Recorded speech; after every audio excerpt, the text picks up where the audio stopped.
All right. All right. All right. All right. How's everybody doing? How's everybody doing?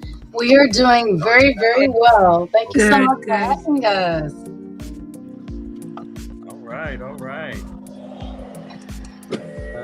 All right. All right, you guys. Welcome to the DJ. welcome.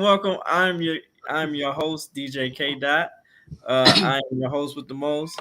You already uh know I'm nasty on those ones and twos, and I make it do what it do. And my co-host to the right of me, right here, right, right over, right over here. Right. Uh, my co-host, Miss Eliza Havoc. Go ahead. I'm sorry. Go ahead and introduce Oh yourself, no, you're ma'am. absolutely fine. Thank you, guys. Well, thank you so much, Kata, for introducing me. Hi, my name is Eliza, and I will be giving the female perspective to any and all conversations that men decide to have. Because let's keep it 100, ladies. You know, we are the guiding force, the loving force, and we are also the adversaries to our kings. So without us, where would we be? Come on now. So Right, right, Mm-hmm. right. Mm-hmm. Well, I mean, That's y'all fact. see it. So I would like to introduce. Would you like to introduce our co-panelists for oh, today, Miss definitely. co-host? Well, to my right or left, I understood it. I'm so sorry, guys. To the right of me, or better yet, to you all's right, would be a long-standing citizen, and not just a citizen, but a friend of ours and in our community. He is known by many names. Some you may know, some you may not. MLH, Mexican long hair, that guy. You Straight never out, brother from another mother. I What's know up? brother from that's right. another mother. All of the above. This is how we know him. You may know him, and if you don't, well, you know what? Congratulations, you are in for a treat. This will be MLH, as well as a few other special guests that we have today. We have Miss Chantel. She's my sister from another mister. And with sisters, we just keep on going and it keeps on growing. Okay. And we also have Miss Kate here, and she is here to go ahead and give us some wonderful insight from the female, aka real woman, aka queens out here. Now, mind you, this has to eliminate Pookie, Ray Ray, Keisha, and them. Sorry, we can't vouch for them. That's a whole nother show. But today we're dealing with queens and nothing less. And my last, but very much not the least, would be Mr. Road Dogs Media, our producer and a friend. And my new second adopted parent, kind of, sort of. That's a whole nother conversation in itself. If you're interested, we will have that on the show, just not today. Yeah. So, Road Dog, would you please go over the rules in today's show so we can keep it moving smoothly? And the floor is yours, sir. Okay, what we're gonna do is, as we do things, we will be doing a 2-minute discussion with each.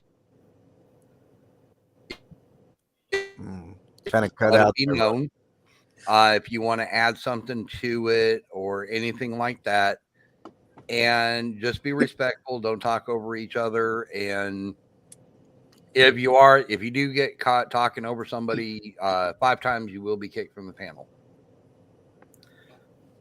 Are And we are Emily, you only have 2.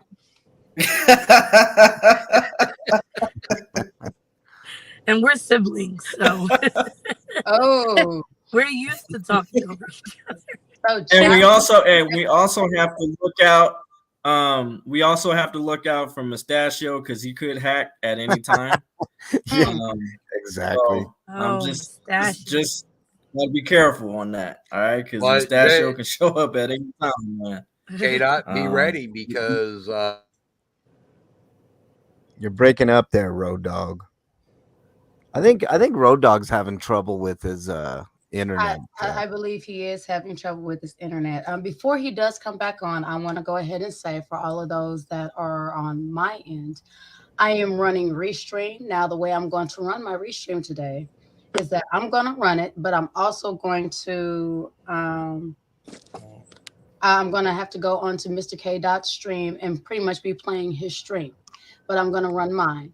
So I might have to call my husband. Yes, fellas, ladies, I do apologize a little bit because I still kind of like my guy though, but I am married. He irritates me, drives me crazy. He is my strength and he is my support system. So at the end of the day, yes, I am married. I am taken, but she's very much taking y'all. Y'all quit hitting on her. I just want to. Yeah. I just want to point out how disappointed half of our audience just. Yeah, I would say so. that is somewhat why I had to do it though, because yeah. And I want to also make it clear, I am an advocate for the men, the good men. Okay, I'm representing for y'all. Okay, I'm in the trenches right now. So for good men, I don't fuck with the Pookies and Ray Rays like Eliza said. I do not associate with those people. Okay, I represent good men who take care of their families, who's responsible.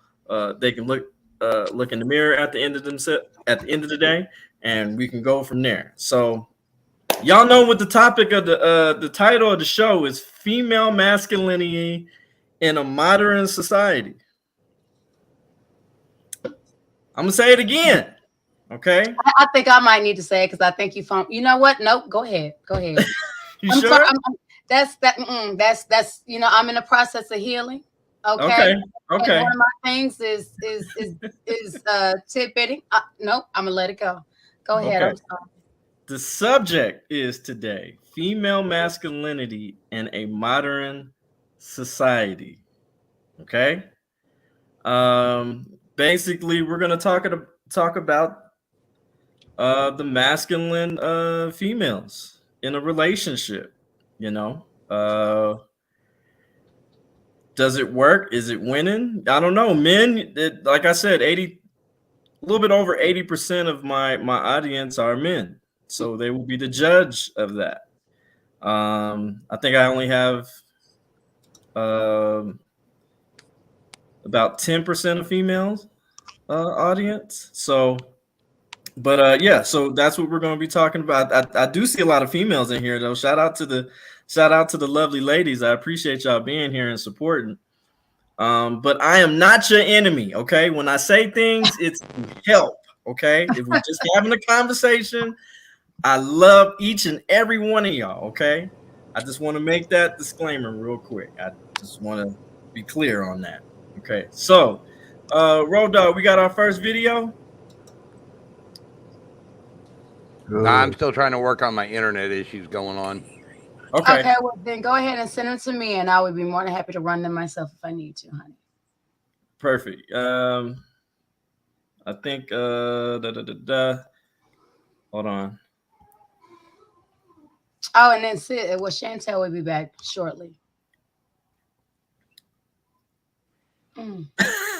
Tofa like DJ K Dot Party is gluten for punishment. Why you gotta say it like that, Tofa? Like, geez, man, I'm a nice guy. I really am. I love the ladies. You know what I'm saying? I just want us to do better. You know what I'm saying? So that's all. Lulu's in the house. What's up, Lulu? Lulu. And matter of fact, let's shout out the Eliza, can you shout out some of the people, the audience members that are in here? Yes, I'm trying to. I'm trying to. I'm sorry, I could do that. I could do that. I could do that. I could do. Or MLH. Actually, you're wonderful at that. Yeah, what's Let's up, start from the Joe? beginning. Yeah, Yeah. let's get everybody that's in here. Teresa, struck by lightning's in there. What's up, Teresa? McDonald, old McDonald at a farm. What's up, my man? Beth Meadows is in here. Hammer Time Media right. is in here. What's up, Hammer Time? I just want to bust out with Hammer Time. You know, the old song there. Every time I see Hammer Too Time. legit to quit. Yeah. There it is. Dylan Shea is in the house. American Justice of Texas is in here. Upstate Audits. Welcome. Mark, Welcome. yeah, welcome on in. Mark Wilson. Nice to see you in there. Let's see if I'm missing anybody. I mentioned Lulu. Ellie is in here. Who else? I think that's just about. Love you, Joe. Ellie. Joe Cool's in the house. What's up, Joe Cool? Nice Hi, to see you. Joe. Toe Joe for Cool. Life. Okay. Toe for Life in the house. And I think that just about covers That's everybody. it. I think that covers it. Jim Busby's in here. We got Martin, right? Yep. I'm just going down. And Okay. Kevin said he needs to be be brought back up. Kevin, can you let? All right, we got my one of my main mans, old school in the building. Everybody give him a round of applause. He made it. He made it. Chantel needs to come up too. Let Chantel back in. What happened to Chantel? She got kicked out. Oh, Okay, there we go. There we go. There you go. Yeah, I sis. was trying to tell you to let me back in. Okay. I was trying to come too, but I didn't want to interrupt.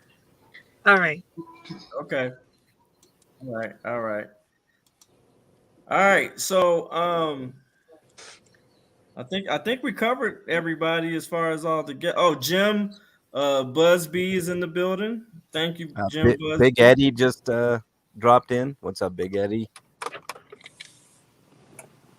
Joe Cool said, "Come on, K-Dot, you were just telling me men never make mistakes and always the women's fault. I never said that. That is a lie. Don't you do me. He's just Don't trying you to do." Big Eddie in the building. How you doing? I did not say that, ladies. I did not. I never stated that. I want to clarify that has never came out of my mouth ever. So. See, Joe Cool always be starting shit, you know. See, look. stirring the pot a little bit. And he's laughing too. He's like, yeah, I did that famous laugh.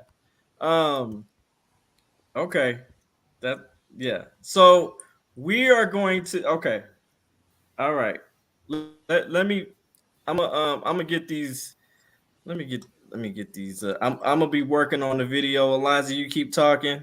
Okay.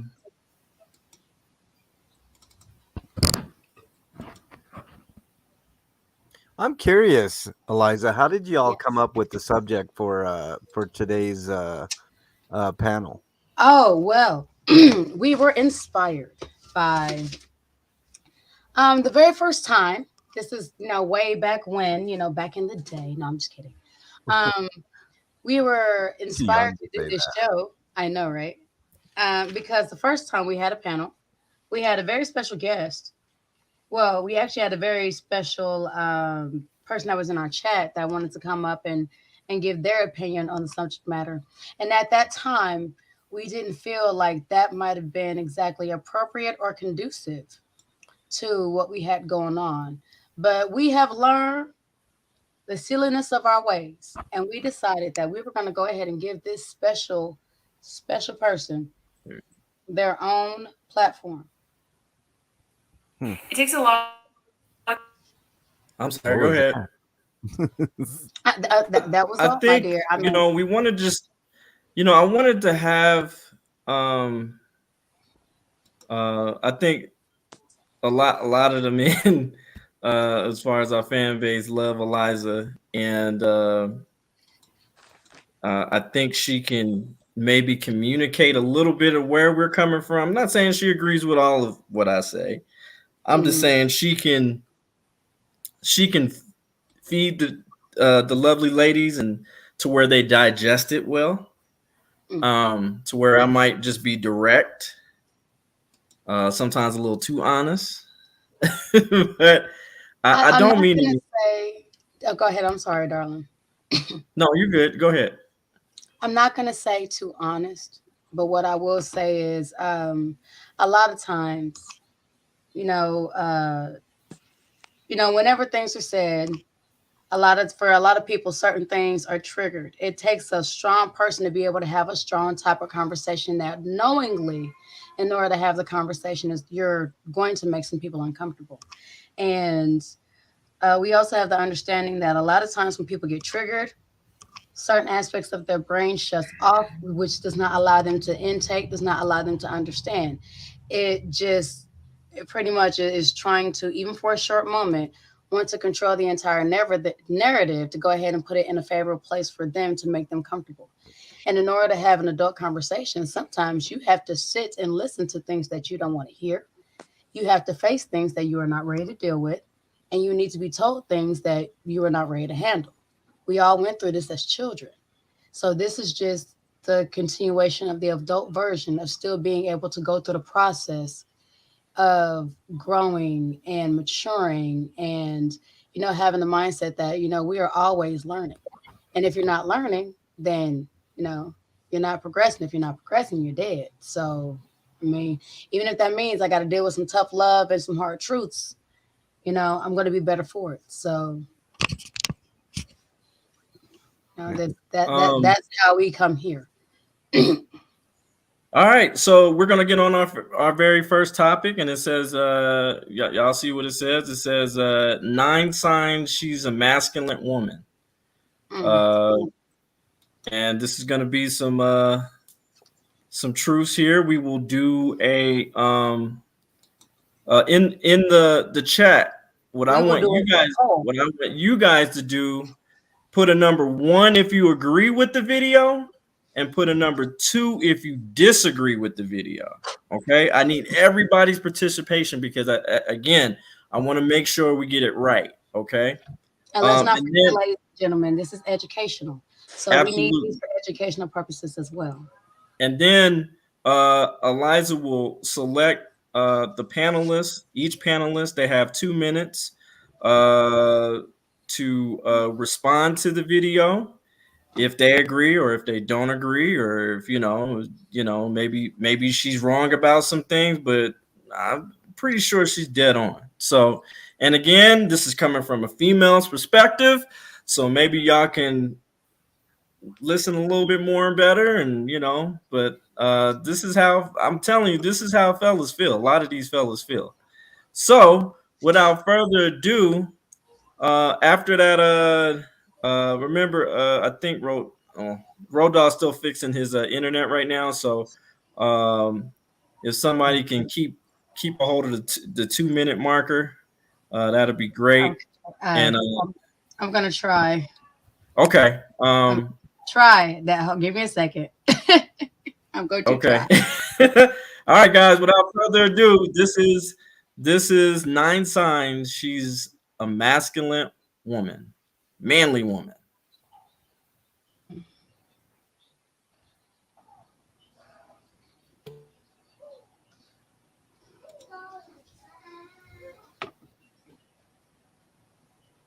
By a woman in a pretty dress,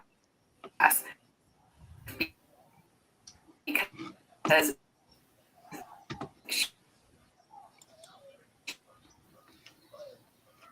okay, K-Dot, you're gonna have to pause it, or you're gonna have to send it to me so I can play it.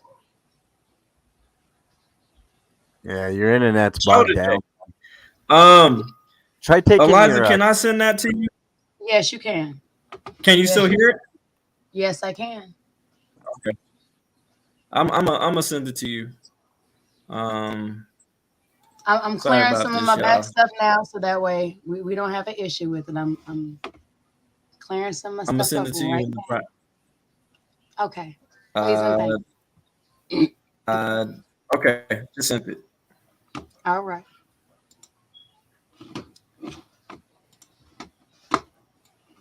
Moving it over here so we can see it.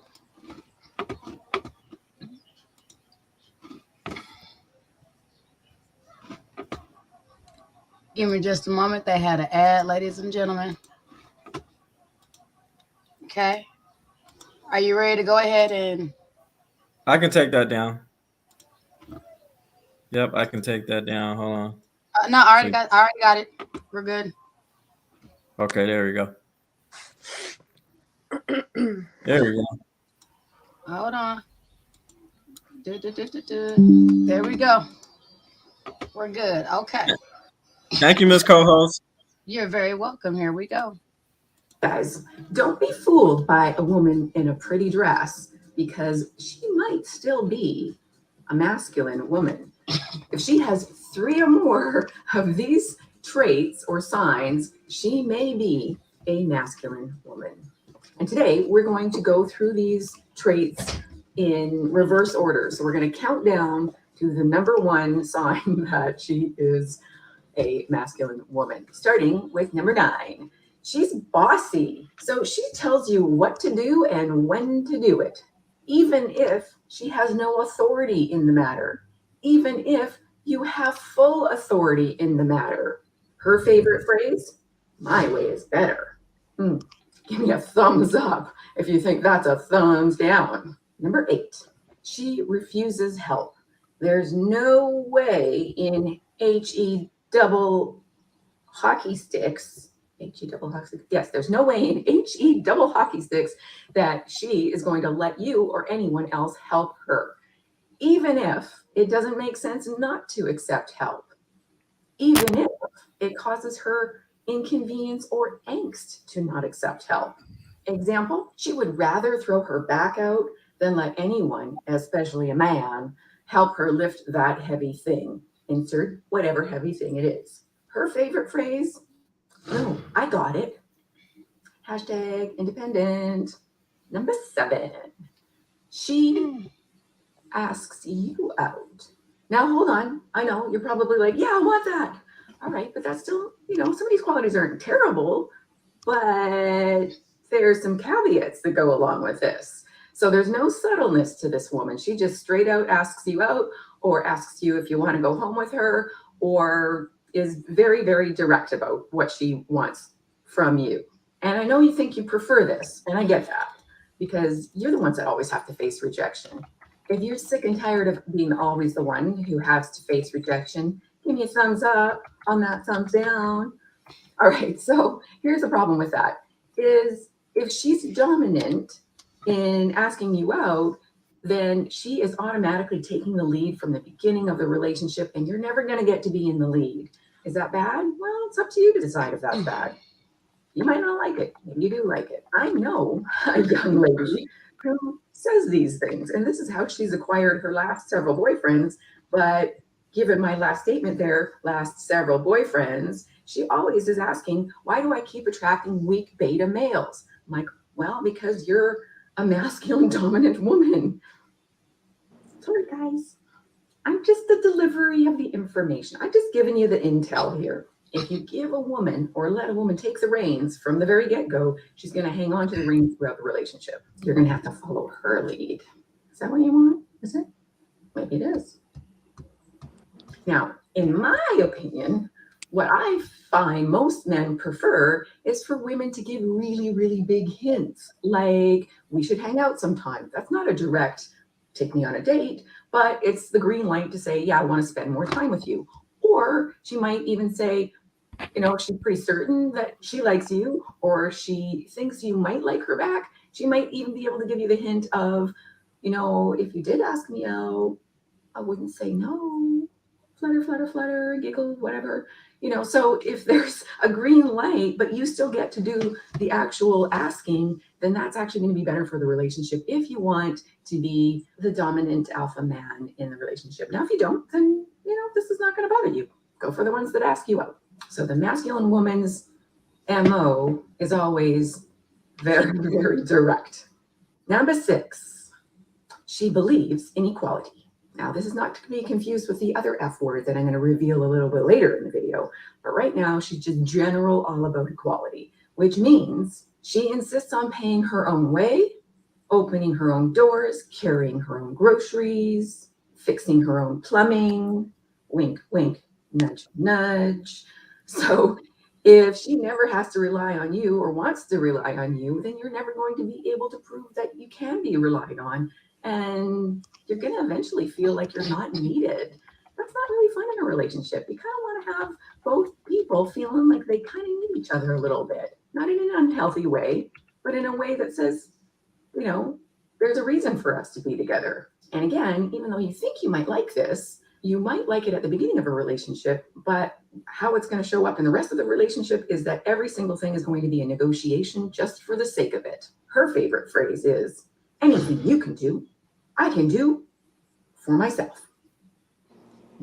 And really, this kind of woman actually emasculates men by taking away your ability to provide for and protect her in small but meaningful ways. Is that what you want? Really? Really? Come on. Nah. Number 5, she wears the pants in the family.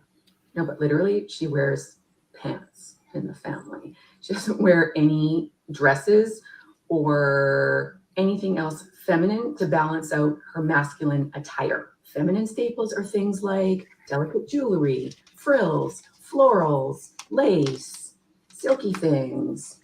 But she can't because she doesn't even own any of those things. Her essentials are comfortable shoes and masculine blazers. Ooh. Or sweats. Similarly, number 4, she has masculine style. So how is this different than what she actually wears? Well, glad you asked. Masculine style is, if you can imagine, is it something that a guy would wear or wear his hair? For example, she has short hair, or she keeps it in a tight bun at all times, and or she wears no makeup, and or she wears no perfume, and or she wears no nail polish. You get the idea. And she's not a hippie or a lesbian. Of course, if she's a lesbian, there's probably zero chance. Not probably, there's zero chance there. Walk away. Hey, by the way, if you like all these signs, these truth bombs here today that she is a masculine woman, smash that thumbs up button for me. Thank you. All right, next one. Number 3, she's a workaholic. Now, you might think this is a good thing. However, it might be a good thing, but it still means that it's one of the signs she is a masculine woman. If she works more than 40 hours a week, because she's driven to succeed, not because she actually needs the money to pay off debt, to support her kids, to whatever, then this is a sign that she is a masculine woman. Her favorite phrase, smash the glass ceiling. Now, just before we get into the last few traits of a masculine woman, have you ever dated any of the ones I've mentioned so far? If you have, share your story in the comments below. I love reading your stories. Keep it short and sweet. Okay, next one. She's a boss babe. She's either a manager, director, or CEO of a company. She's literally the boss, because reality land shows that it requires masculine traits to get to these higher level executive positions. In fact, her favorite saying, if you ask her what her favorite position is, she'll say CEO. Being able to plan, direct, lead, delegate, pursue, accomplish, achieve, all in a timely manner, are qualities required to excel in the business world. Masculine qualities. The vast majority of women in these fields have a really difficult time leaving the boss babe in the boardroom. She will bring that bleep home to you. If a boss babe's favorite saying or favorite expression is the finger snap or finger roll to indicate sum up or hurry up, then that's a really good sign she's a masculine woman. Okay, now just before I reveal the number 1 trait that she's a masculine woman, can you guess what it is? If you can, guess below, right? I gave you a hint earlier in the video. Okay, all right, while you're typing, here it is, drum roll. Yep, you're right. She is a feminist. Woo! Not just any kind of feminist, though. She is a self-proclaimed Naomi Wolf book reading, Jordan Peterson hating, third wave flag waving, male emasculating, trigger happy Karen feminists. Sorry to any of the good Karens out there. Her favorite phrase is the patriarchy. If you hear this term, then cut and run. Just cut and run. Now, if you want to know how to handle a dominant woman, then you want to check out my video on, you guessed it, how to handle a dominant woman. Did I miss any? If I did, share in the comments below, help each other out, and I'll see you in the next video. Okay, that's the video. Okay, now Road Dog, I'm gonna need you to really pay attention to our audience. Okay, we're gonna get their opinion first. Like I said in the beginning before the video started, you're going to put, it can't be half. I gotta have either a 1 or a 2. I'm sorry, no gray areas here. We deal with facts. Okay, if you agree with what she said. It doesn't mean all of it, just most of it. It could be 90%. It can be even 61%. That's a 1. If you don't agree with what she said, put a 2 in the comments, okay? 1, 2, 3, go. I gotta write something now? Well, no. Are we talking about the situation as a whole? Because there were different things. So I think we should have sat there and done the questions. With the first question, if you agree, 1. If you disagree, Okay, 2. all right. Let's do that. I agree. The first, you talking about of each of 9, right? Yes. Okay, go ahead, Eliza. You take you take it. No. Because as far as I'm concerned, this lady wants some hands. She was coming for me, bro. I don't know. I'm just kidding. I mean, but still. She's coming for you. I mean, look. Okay, all I'm saying is I have short hair. Look, now honestly, she wasn't really coming for me, and She didn't say anything about the hair. Yeah, she did. She did. Yeah. Yeah. K-Dot wasn't paying attention. He wasn't listening. My bad. Maybe I didn't hear that part. Yeah. I thought it was okay. No, she was talking about the comfortable styles, the way somebody wears their hair, their type of clothing, and this and that. Now, I mean, for the rest of the audience, I'm gonna go through 2 through 9 real quick. For 2, the second one, I think the first one was that she's a feminist. If you guys agree with that, 1. If you guys disagree with that, 2. Let me see if I can go ahead and post a poll in here. I don't know if I can post a poll or not. 2. No, I can't post it because I don't have a wrench in your room. Now number 2. Number 2 is that she's a boss chick. Yes, or that she's the CEO. Our Facebook family said 2 as well. Can I sum up? Those are for females, though. Those are from female. Of course, they're going to disagree, but okay. Can I sum up the whole thing? So go ahead. Just to save a little bit of time and going through all these points, I don't believe, in my opinion, anything that she said was wrong. Right? Whether or not you agree or disagree with the points is a whole other matter. You know, I mean, she's throwing out facts, right? She mentioned the CEO thing, the asking men out for a date. These are all traits that she felt was coming from a masculine perspective from a woman. Right. So, I mean, I don't think she said anything that was super controversial. In other words, I think I agree with you 100%. 100%. I agree. Well, gentlemen, I have to beg to differ only on a few things, and I'm going to kind of go back on what MLH said. These are things that she feels. 2 minutes. I understand. These are things that she feels are masculine at the ends of the day. And this is the same thing we sit there and we often tell everybody else. Or better yet, Kevin, K-Dot, you're the one that sit there and do this more than anybody else. She didn't come with facts. She came with opinions. Because I'm sorry, you're not going to convince me that, Beyonce is masculine to Jay-Z.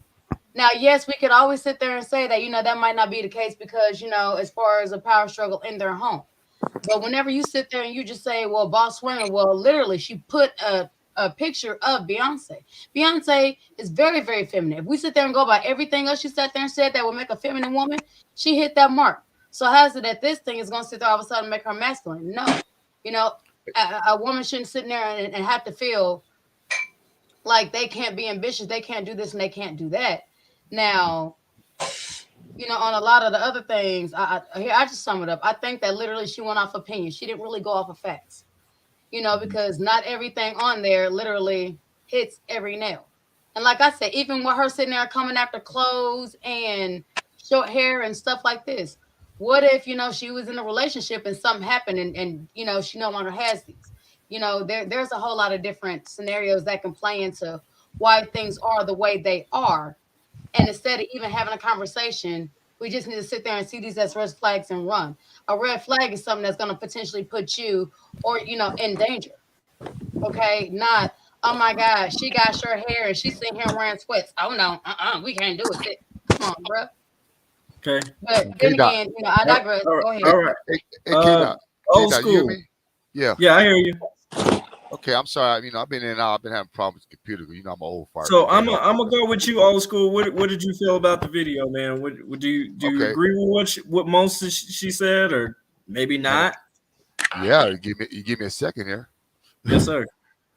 First I was trying to apologize for getting in late because I'm having a problem with this damn computer. You know, I'm an old No, fart. you So. fine. You All fine. right, but yeah, I listened to the video, and first of all, my comment about this. First, what the fuck was she talking about?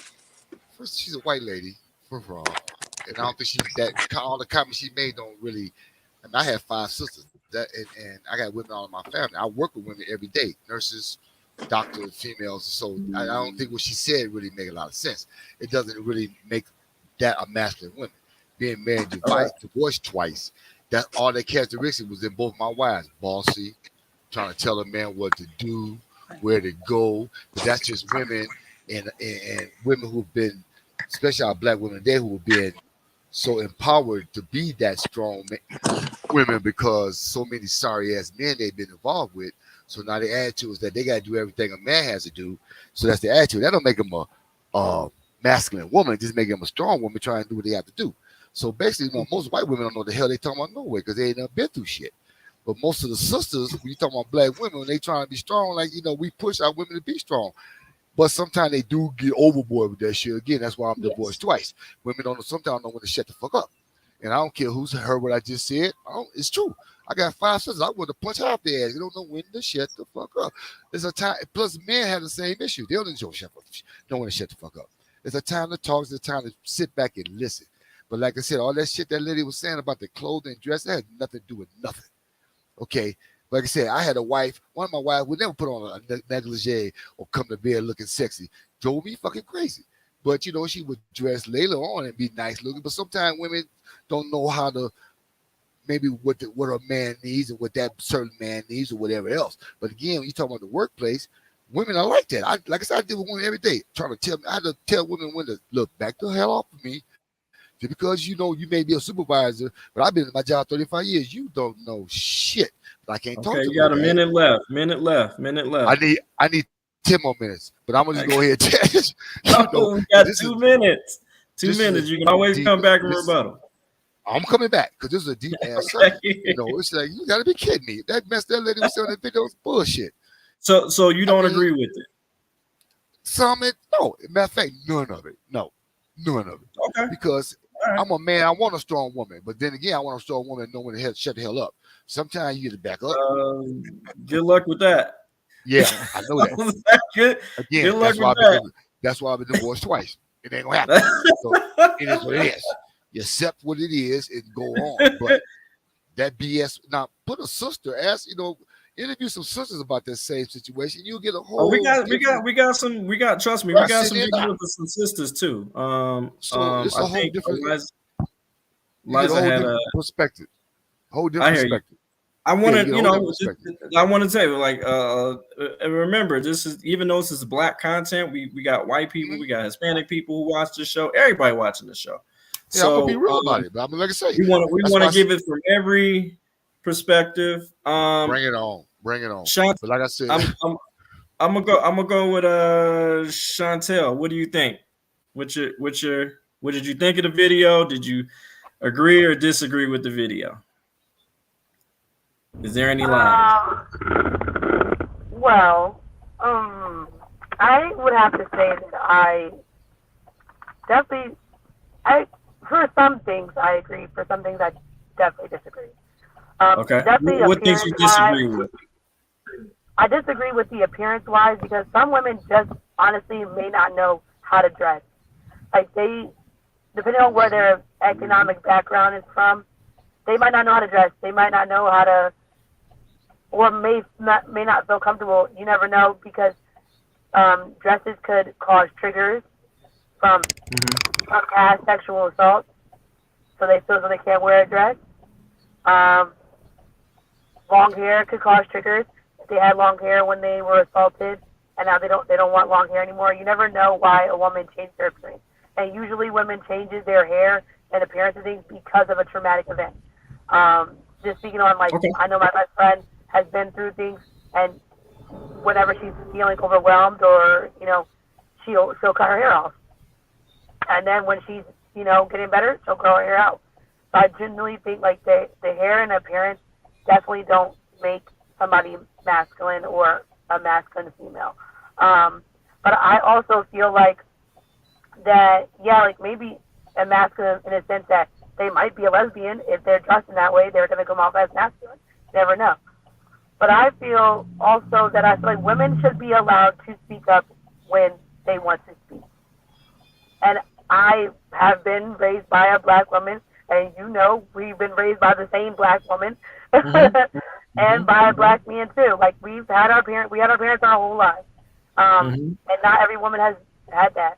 So I feel as though that I have the space and I have the capacity to speak when I want to speak, and nobody's going to tell me not to speak because I feel as though I'm woman enough and I have the confidence enough to speak up when I want to be heard, and nobody's going to belittle me and nobody's going to make me feel small ever. Okay. Man or woman. So that's how I feel about the video. All right, you got the 2-minute marker. Okay, Miss Kate, you 2 minutes. Go ahead with your comment. Personally, I don't know. I'm honestly on a gray area with both agreeing and disagreeing. She did have. I agree with Eliza. Most of it was very opinionated, and I feel like it was just her personal preference of what she sees as masculine traits in a feminine woman. Okay. And femininity can be there's so many different traits of feminine culture. And I feel like that's a lot of men don't understand that. We don't have to wear dresses all the time just to feel like a woman or feel beautiful or feel sexy in any type of way. We can wear our hair whatever the hell we want to. It can be short, it can be long, it can be curly, it can be straight. Eliza looks fantastically beautiful with her shortcut hair. And I feel like we're often kind of, especially black women, to kind of being forced to wear weaves, wear long hair, wear wigs. And we're kind of shunned to show our own natural hair. And our own natural hair is beautiful, even though, it may be short. You may not have no hang time, but it's still beautiful in our own way. Being a boss lady and being a workaholic is definitely not a masculine trait. Oftentimes I feel like because there's such a big gender gap in the corporate world, we have to work harder in order to make the same amount of money as a man, because men are mostly in the more dominant roles in a corporate world. And I'm pretty sure men can agree with that too. But we don't always have to wear a dress or sometimes we just feel like wearing sweats. Sometimes we just feel like wearing jeans. A lot of the time I go to work dressed really nice, but Thursday this past, I wore my hair up. I wore jeans and a top, and I was like, whatever, it is what it is. So I would say I'm in the middle, but I also feel like a woman should be more soft-spoken and not lash out at her man a lot, because that can often turn into more arguments than anything. I feel like a man should be able to listen, but a woman should also be able to talk. But she can talk to him in the feminine way, in a soft way, and also get her point across. Okay. You're at the 2 minute mark. Great job. Great job. So I will. And MLH, you went right, or you already went? I made a few comments, but real quickly, I'll only take a minute. Okay. I actually think I agree with what most of everybody said on the panel. Like it's a mixed bag, right? Basically, is what I'm getting. But the Yeah. point that the lady made about bossiness, I don't think she's far off on that. I think if you, but this goes for men and women, right? The more kind of a boss role you take in your work career is it kind of determines how you are at your home, right? Not a lot of people can compartmentalize that, whether they're a man or a woman, right? If you're a CEO, whether you're a man or woman at work, a lot of us tend to take that shit home with us, and it does affect Yep. That's a good personal point. life. I agree. You know what I'm saying? point. Like it's not a matter of being feminine or masculine, or man or woman, or we're always at odds, right? Because we're kind of opposites. Opposites attract. Mm-hmm. But it's the ability to compartmentalize that a lot of people lack. And also something somebody said on the panel, I can't remember who it was, but the whole listening thing. There's a problem in general, and mostly men, I will say, but there are a lot of women that have problems listening, not just hearing, but Listen. listening to what people have to say, man or woman. But I will say, men have more of a problem with that than anything. Chanel, can you mute, honey? Because that's really loud. So, okay, There you go. Baby. Yeah. There you So that I mean, like you said, it's a mixed bag on that video. I think she makes good points as to what could lead people to believe a woman is more masculine. It doesn't necessarily make it so, right? A woman could be a CEO and be able to compartmentalize that, come home and still cook dinner for her family, or vice versa. The man can do that as well. So I think honestly it is a mixed bag, but there are points to be taken on either side of the spectrum for sure. All right, we're at the 2 minute mark. All right. I'll get to you right after me. I got something to say about it. So, hold on, I want to give me a minute so I can get a notebook so I can write this down, because I don't want to lose my thought. Okay. All right. So, she said, hold on. She said, hold on. Yes, she did, KD. She got bossy. She got bossy. See that? See, that's what I'm talking about, guys. And y'all saying the damn video's wrong. Y'all saying the goddamn video's wrong. She just told, hold on. Hold on.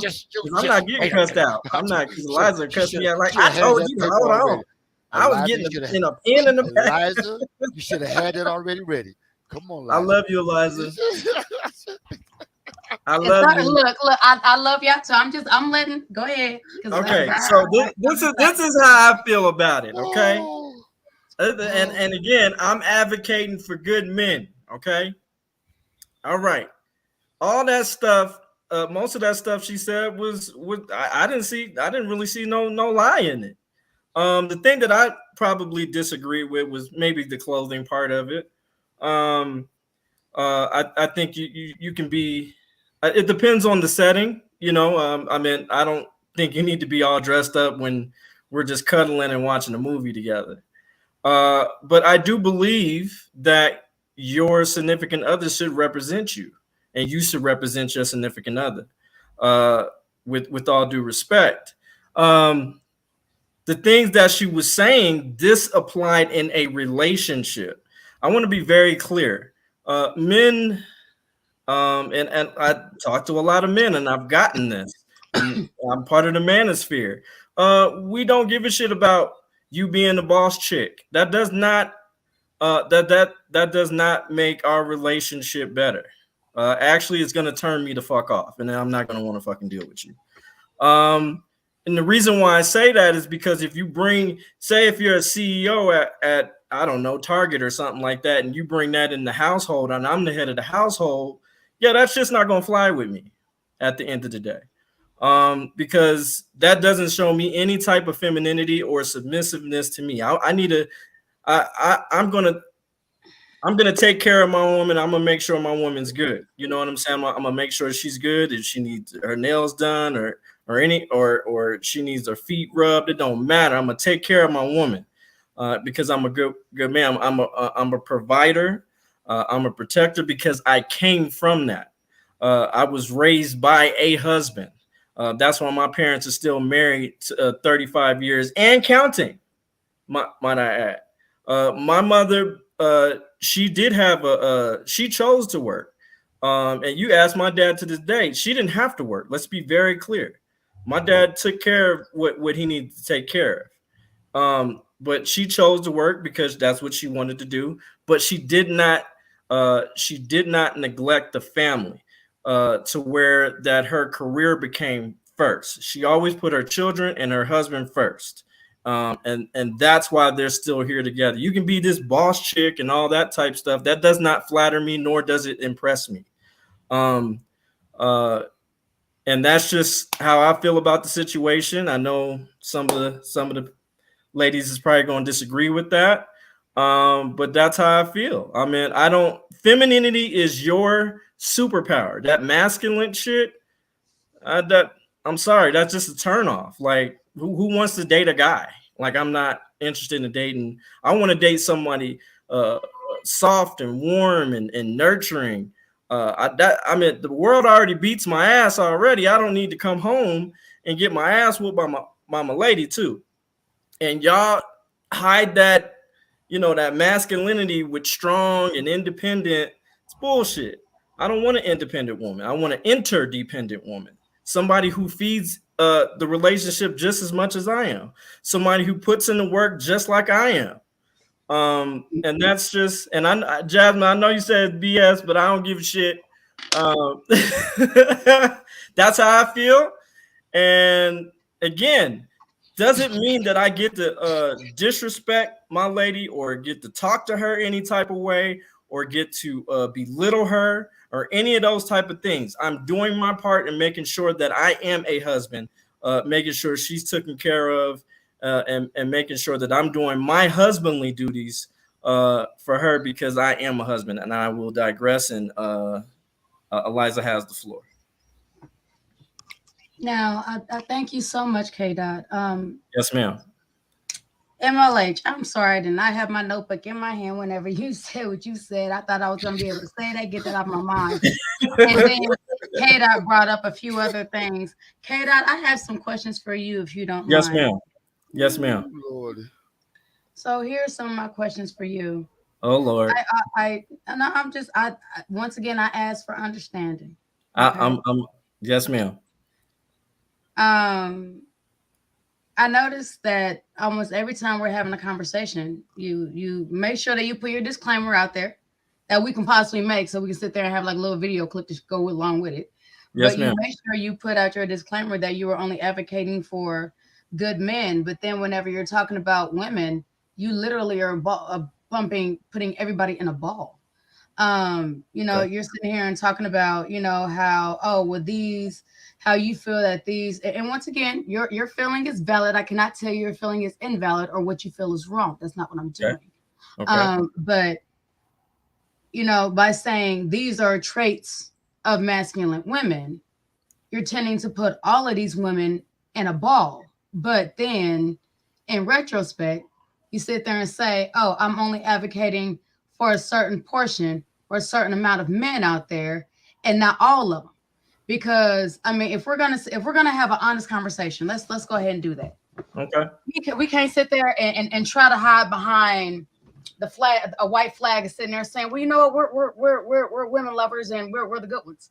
Because unfortunately, a lot of the traits that you guys see as masculine are traits that women have to have because we're dealing with unmasculine men. Let's just put it out there and be 100%. We are dealing with men who really don't know how to be men. We are dealing with adult boys. We are dealing with men that do not have the mindset, that are literally only going off of what they see on TV and or on in the media, or what they're being overstimulated with.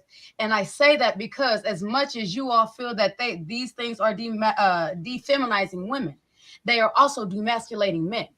And so guess what? We're dealing with that. And so then we're having to sit there and pick up the slack. We're having to sit there and pick up the roles. We're having to do this. We're not even going to go into, and when I say this, understand to the audience, this is not a racial divide, baby. When I sit here and I'm coming for every race under the sun, green, blue, purple, orange, yellow, red. I don't care. Because honestly, it fits everybody. I'm just sitting there and putting the shit out there. Whenever it comes to, we have fathers that decide that they don't want to be in their children's life.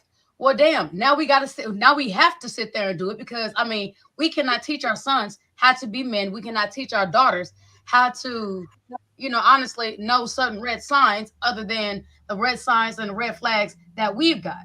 Okay. But even with that being said, it needs, hello, beautiful. It needs to be some This is a special guest. This is a special guest. The lady. My lady of the hour. Oh shit. Let me finish, K-Dot. Go ahead. I'm a rebuttal. That's cool. You can rebuttal, but at the end of the day, I also noticed many times we've had our shows, we're sitting there talking about masculine women, but nobody wants to sit there and talk about why a woman has to be masculine. Why is it that she feels that she had to pick up that role? Because first of all, I don't care who you are. No woman wants to be masculine. We like being feminine. We like being pretty. We like being sexy. We like feeling ourselves. We like going outside and being that bitch. Okay, if you want to put it like that. We like sitting there and making sure that we look absolutely gorgeous. We ain't doing that shit for nobody else, but we doing that shit for us. I mean, we appreciate it when y'all sit there and say, you know what, y'all saw the same beauty in us that we saw. Thank you. But baby, we are very much on some good morning, gorgeous. You know what I mean? Okay. Right now, mommy's on the panel. Can you go on, Nana? Becky, you're looking really nice. Really nice, Becky. See you. But my whole thing is, we keep sitting there and saying this. And, if we're going to sit there and advocate, or, if we're going to have a disclaimer that you only advocate for good men, then when we have in these panels, can we only advocate for feminine women? Can we do that? Oh, I absolutely advocate for feminine women. That's what we want. That's what we're trying to tell you. Yes, so, but then if that's the case, then that means all this other stuff about how women ain't this and how y'all don't care about blah blah blah blah blah. That we're going to have to make a whole nother show. Okay, what I'm saying is, yeah. Katie, before you rebuttal, before you say a word. Go ahead, old school. Okay, because first of all, you open up this can of worms. You did, okay? I know. Hold on. And so, hold on. Let me finish. And I kind of agree with her to a certain point where I understand what she's saying about why a lot of these black women take up this position about having to be, man up. Because, like I said, I have sisters. I've seen it. And I know I'm with you 100% about this mess about all these women, and like I said, that's the reason I'm divorced twice, because I've heard that shit so much. I could do anything you could do. Well, let me tell you something. There's a whole new thing about how, like this new thing, women have to work, men have to work. But again, I ain't no damn housekeeper. Okay? I was brought up in a traditional home where the wife did all the stuff, the man did this. And I understand we share duties. But if I got a house and I'm cutting grass, I'm painting the house, I'm shoveling snow, every time you pass the goddamn gas station, I got to put gas in the car because you ain't going to stop and get the gas. I'm going to handle that. Right. That means I don't come home, I don't cook every time. I don't mind cooking. I like to eat. I ain't cleaning no bathroom. I ain't making no beds. I ain't washing no clothes because I can do that by my damn self. Whereas as a single man, I take care of all that by myself. A woman come to my house, I need you to be feminine because I ain't going to let you cut the grass. You ain't going to let you shovel the snow. I ain't going to let you paint that nothing because that's my job. And I understand that a lot of women have to accept that responsibility because these sorry-ass men are here, because I know. I deal with them. I've seen them. There's a lot of them out there. And that's the fault of us black men not being in our sons' lives generations beyond that. And that's the thing that me and Kate talk about changing that, because that's what we do. But still accept the fact that we have empowered our women, especially our black women, so much that we are fighting not just the white man, we fighting our sisters every freaking day. We ain't And all that's dogs. right. And y'all ain't all, here's and the thing. y'all ain't hard women. A lot of y'all feminine, we like it, but again, Right. we have not And that's met what that. and that's what we want. Here's the thing. Yes.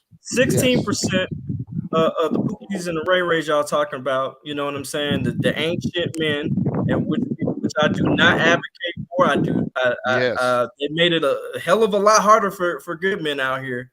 But those are the ones that are broadcast to the media, to the news outlets, it's in fucking movies. It's only 16% of those men.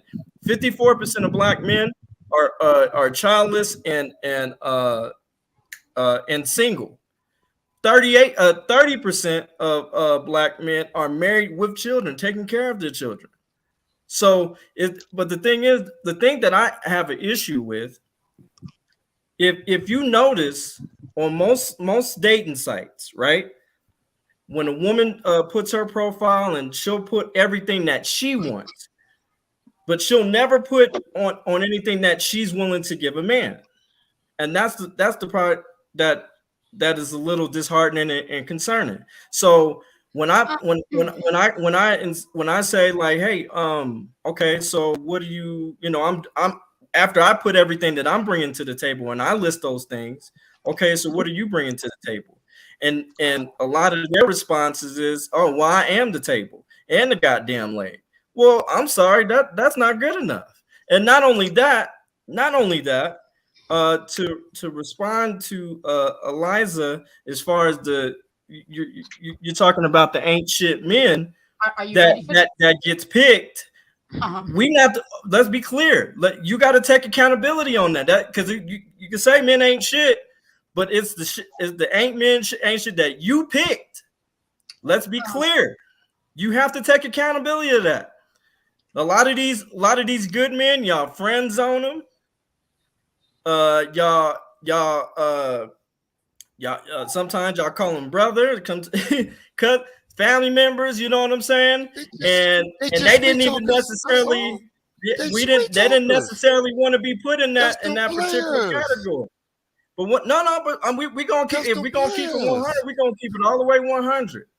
And the thing is, I mean, if you go down the timeline of all the time that women say men ain't shit, it's disgusting, and we're sick of that shit. And so once we say something back in rebuttal, then it's a problem. Or you can't cross that boundary. You're not supposed to say anything like that. You're supposed to shut the fuck up, and because we're a strong, independent woman, and you're supposed to shut the fuck up and just listen and take it because you're a man. That is bullshit. That is absolute bullshit, and enough is enough on that bullshit. And we want to work with you, but at the end of the day, goddamn, give us a olive branch or something, and take accountability for the men that you pick that ain't shit. Because you have not dated every man, and I will never say a woman ain't shit. You don't hear me saying women ain't shit. You don't even hear men saying women ain't shit. You'll say, you'll hear, hold on, I'm gonna get you. I said, you'll hear you'll hear men say hoes ain't shit. They'll say bitches ain't shit because they category but you'll never hear a man say women ain't shit. That is bull. If I ever hear some shit like that, I will say something. Correct that shit. No, you're not gonna say women ain't shit because you haven't dated every single woman. He right on that one.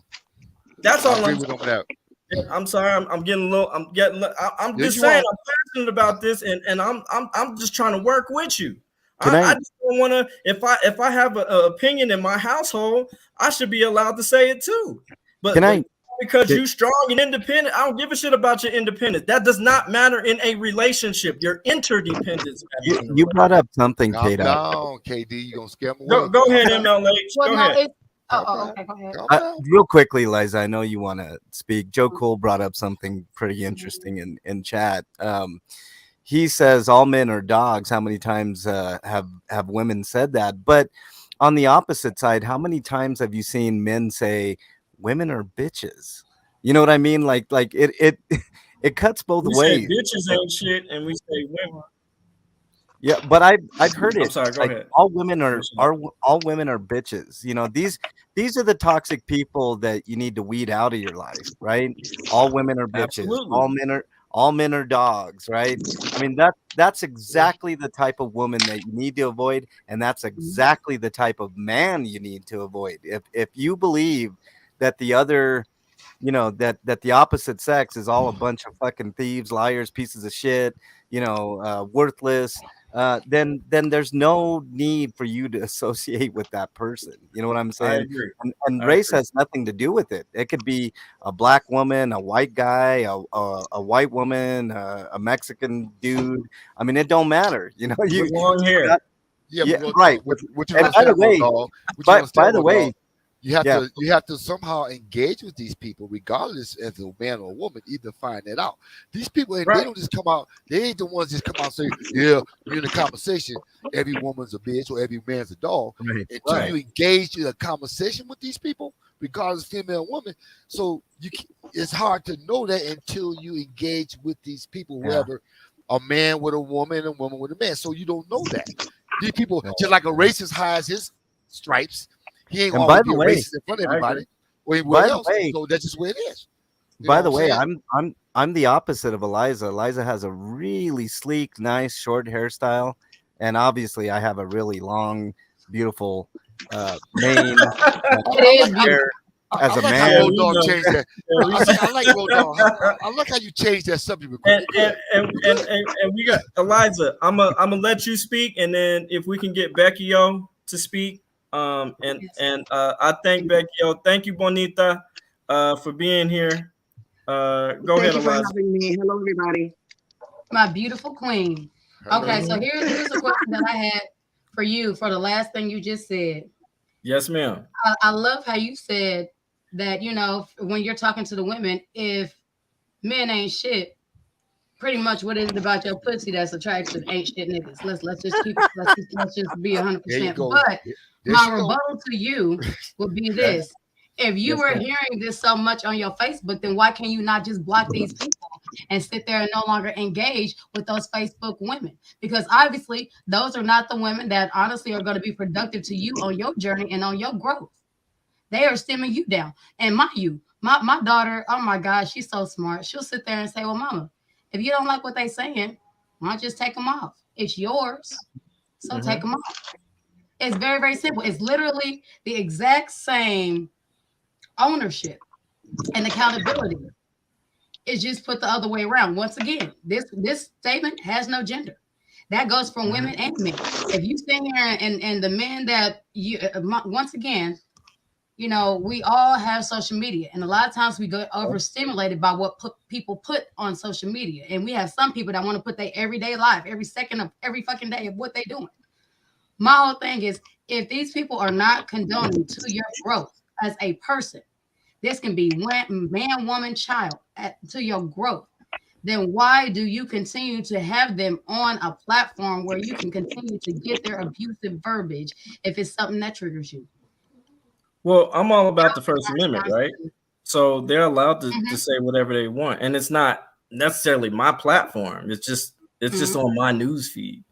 And the thing is, I just like they have every right to say what they say. I have a right to rebuttal, and silence is violence, and it could be an opportunity for a conversation or education, and we can learn from each other.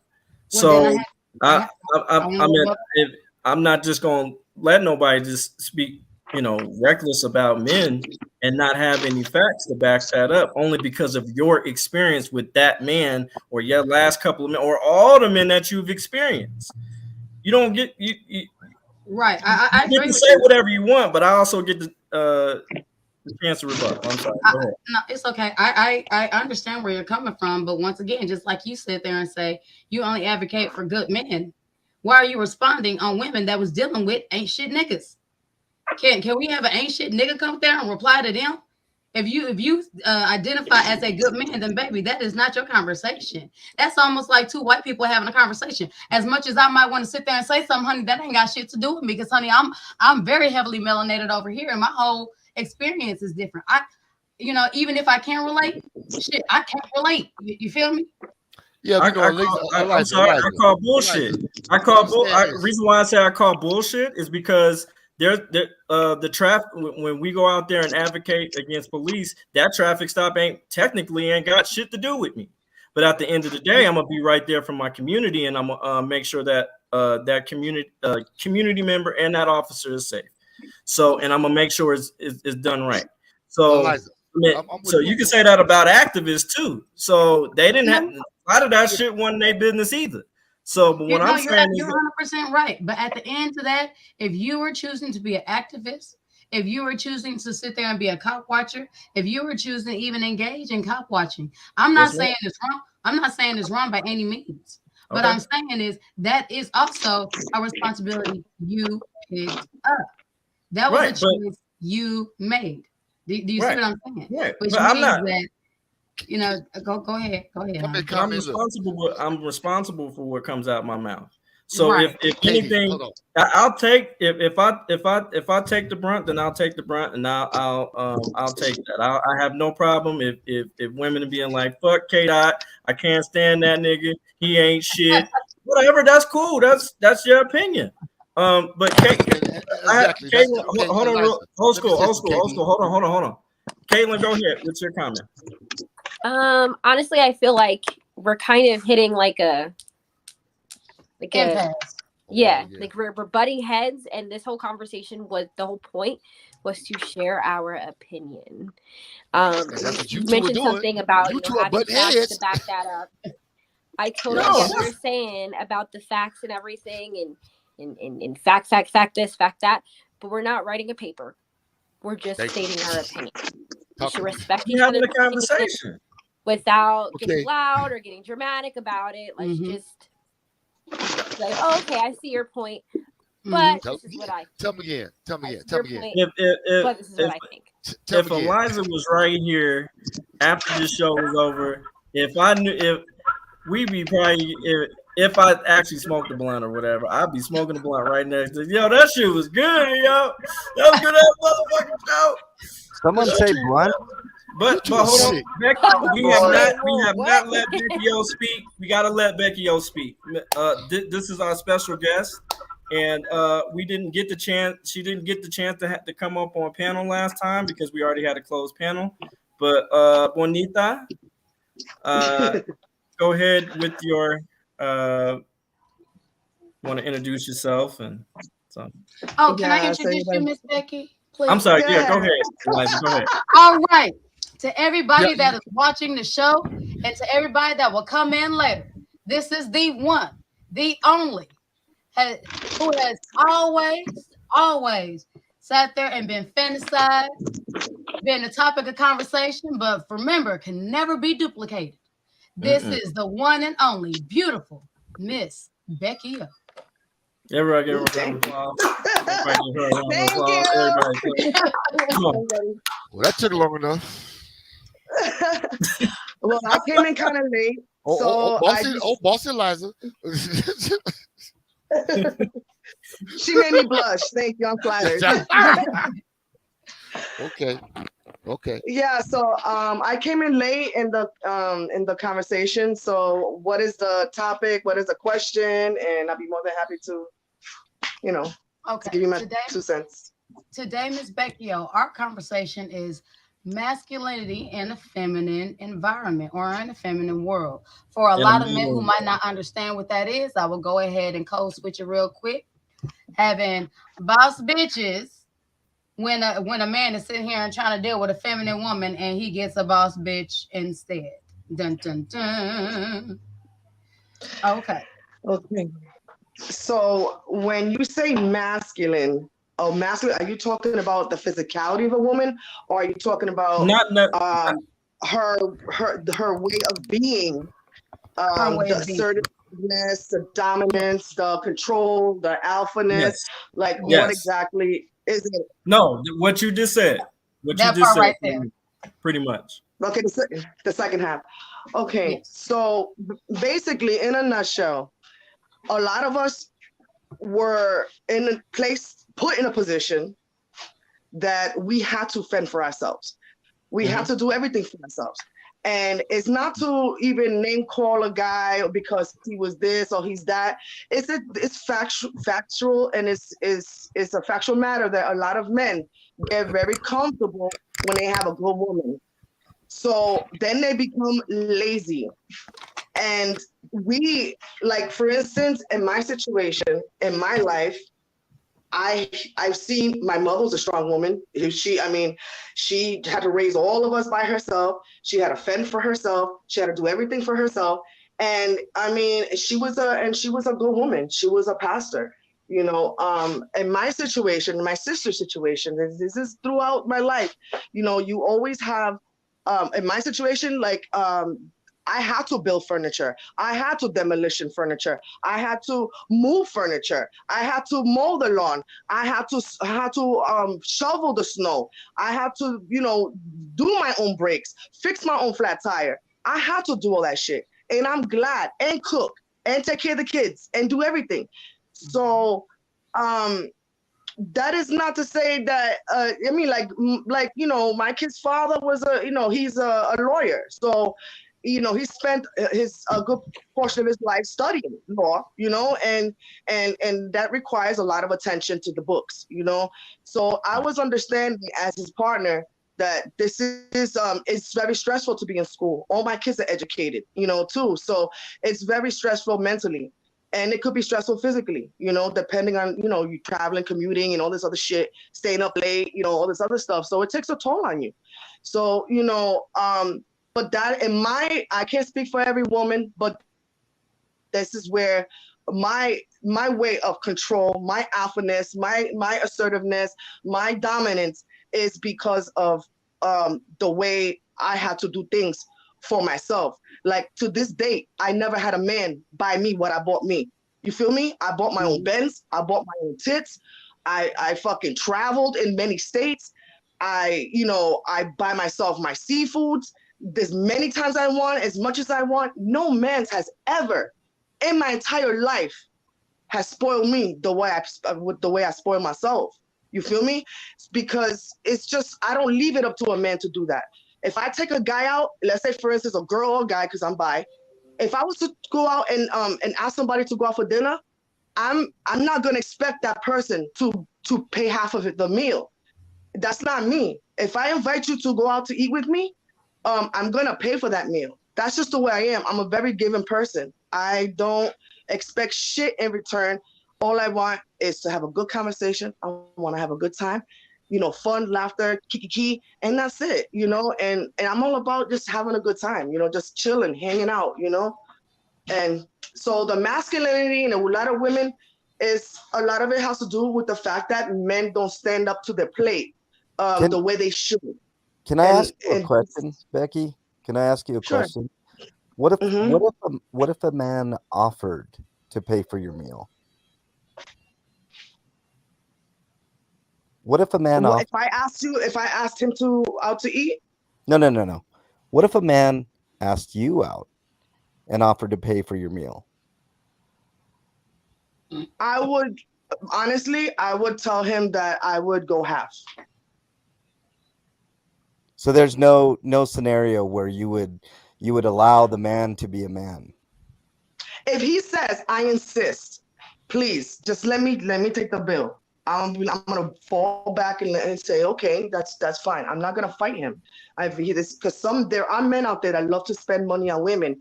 I mean, I've been involved with millionaires. I have.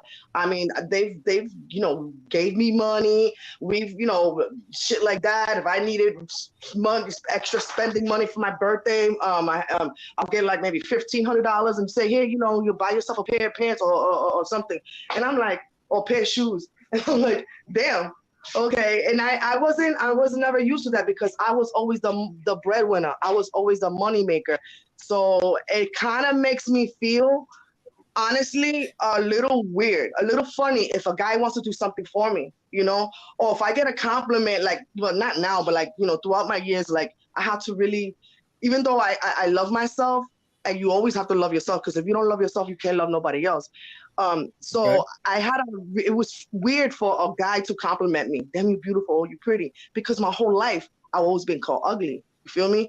So I don't it's see like how that's possible. I don't see how that's possible either. I don't see it. Hey, can I ask a question, Becky? nah, that's Becky, hold on. Old school, go ahead. Can I ask a question, Becky? sure. What's your number, girl? No, dog. I knew his ass. No, you know what? Let me say this. And I feel for her and understanding what she's saying, and I get it. But see, again, There we go. We want to see that beautiful face. That's what. No, we want to see I that face. I seen it earlier. I went, oh goddamn. Yeah, can we But see anyway, that face? Can we keep it on the camera? Damn, Becky. But Put the anyway, face on. We want to that- see that- you. You there don't want to she see that go. damn picture. You already got Mexican long hair hiding his face. Yeah. What I was gonna say is, And Road Dogg. she's a very particular, strong woman who's been through a lot, and that's her case is very particular. Because even though what she was saying about her husband being a lawyer, I wouldn't give a fuck if I was in med school. She wouldn't shovel no snow, cut no. I don't care. That's just me. I don't care how much I went to college. I didn't play football. Look, my woman ain't doing that. And hey, honey, I feel you. Like I said, call me because you cut the grass. You go. I'll watch you. I'll feed you. I give you lemonade. I ain't got a problem, and I'll cook afterward for you. I ain't got a problem with that. But That's okay. I love to cook. go, baby. And but the point is that yeah, go ahead. at the end of the day, even though that man was doing, to make a better life for y'all, I'm still, as a man, you ain't gonna do none of that stuff. And that's just where I am. That's just, particularly as a man, I couldn't have stood and watched you do none of it, regardless how many books I was in. And I'm in the medical field. I've studied, I've done all that stuff. I get it. I've got 3 kids. You still make time for that. I don't give a damn. You make time. A real man makes time for that. Even though just like you made time for it, that's his job. That's his position.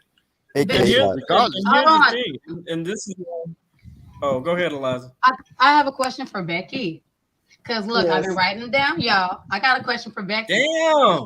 You got a whole book. You got a whole damn page. It ain't fair. No She ain't damn fair. question. She ain't fair. Writing stuff down. Yeah, she got a whole fucking goddamn. Well, here's my question, and I have it for Becky because I kind of want the man out there to get possibly a better understanding of, a lot of feminine women, a lot of masculine women out there, or women that you perceive as masculine.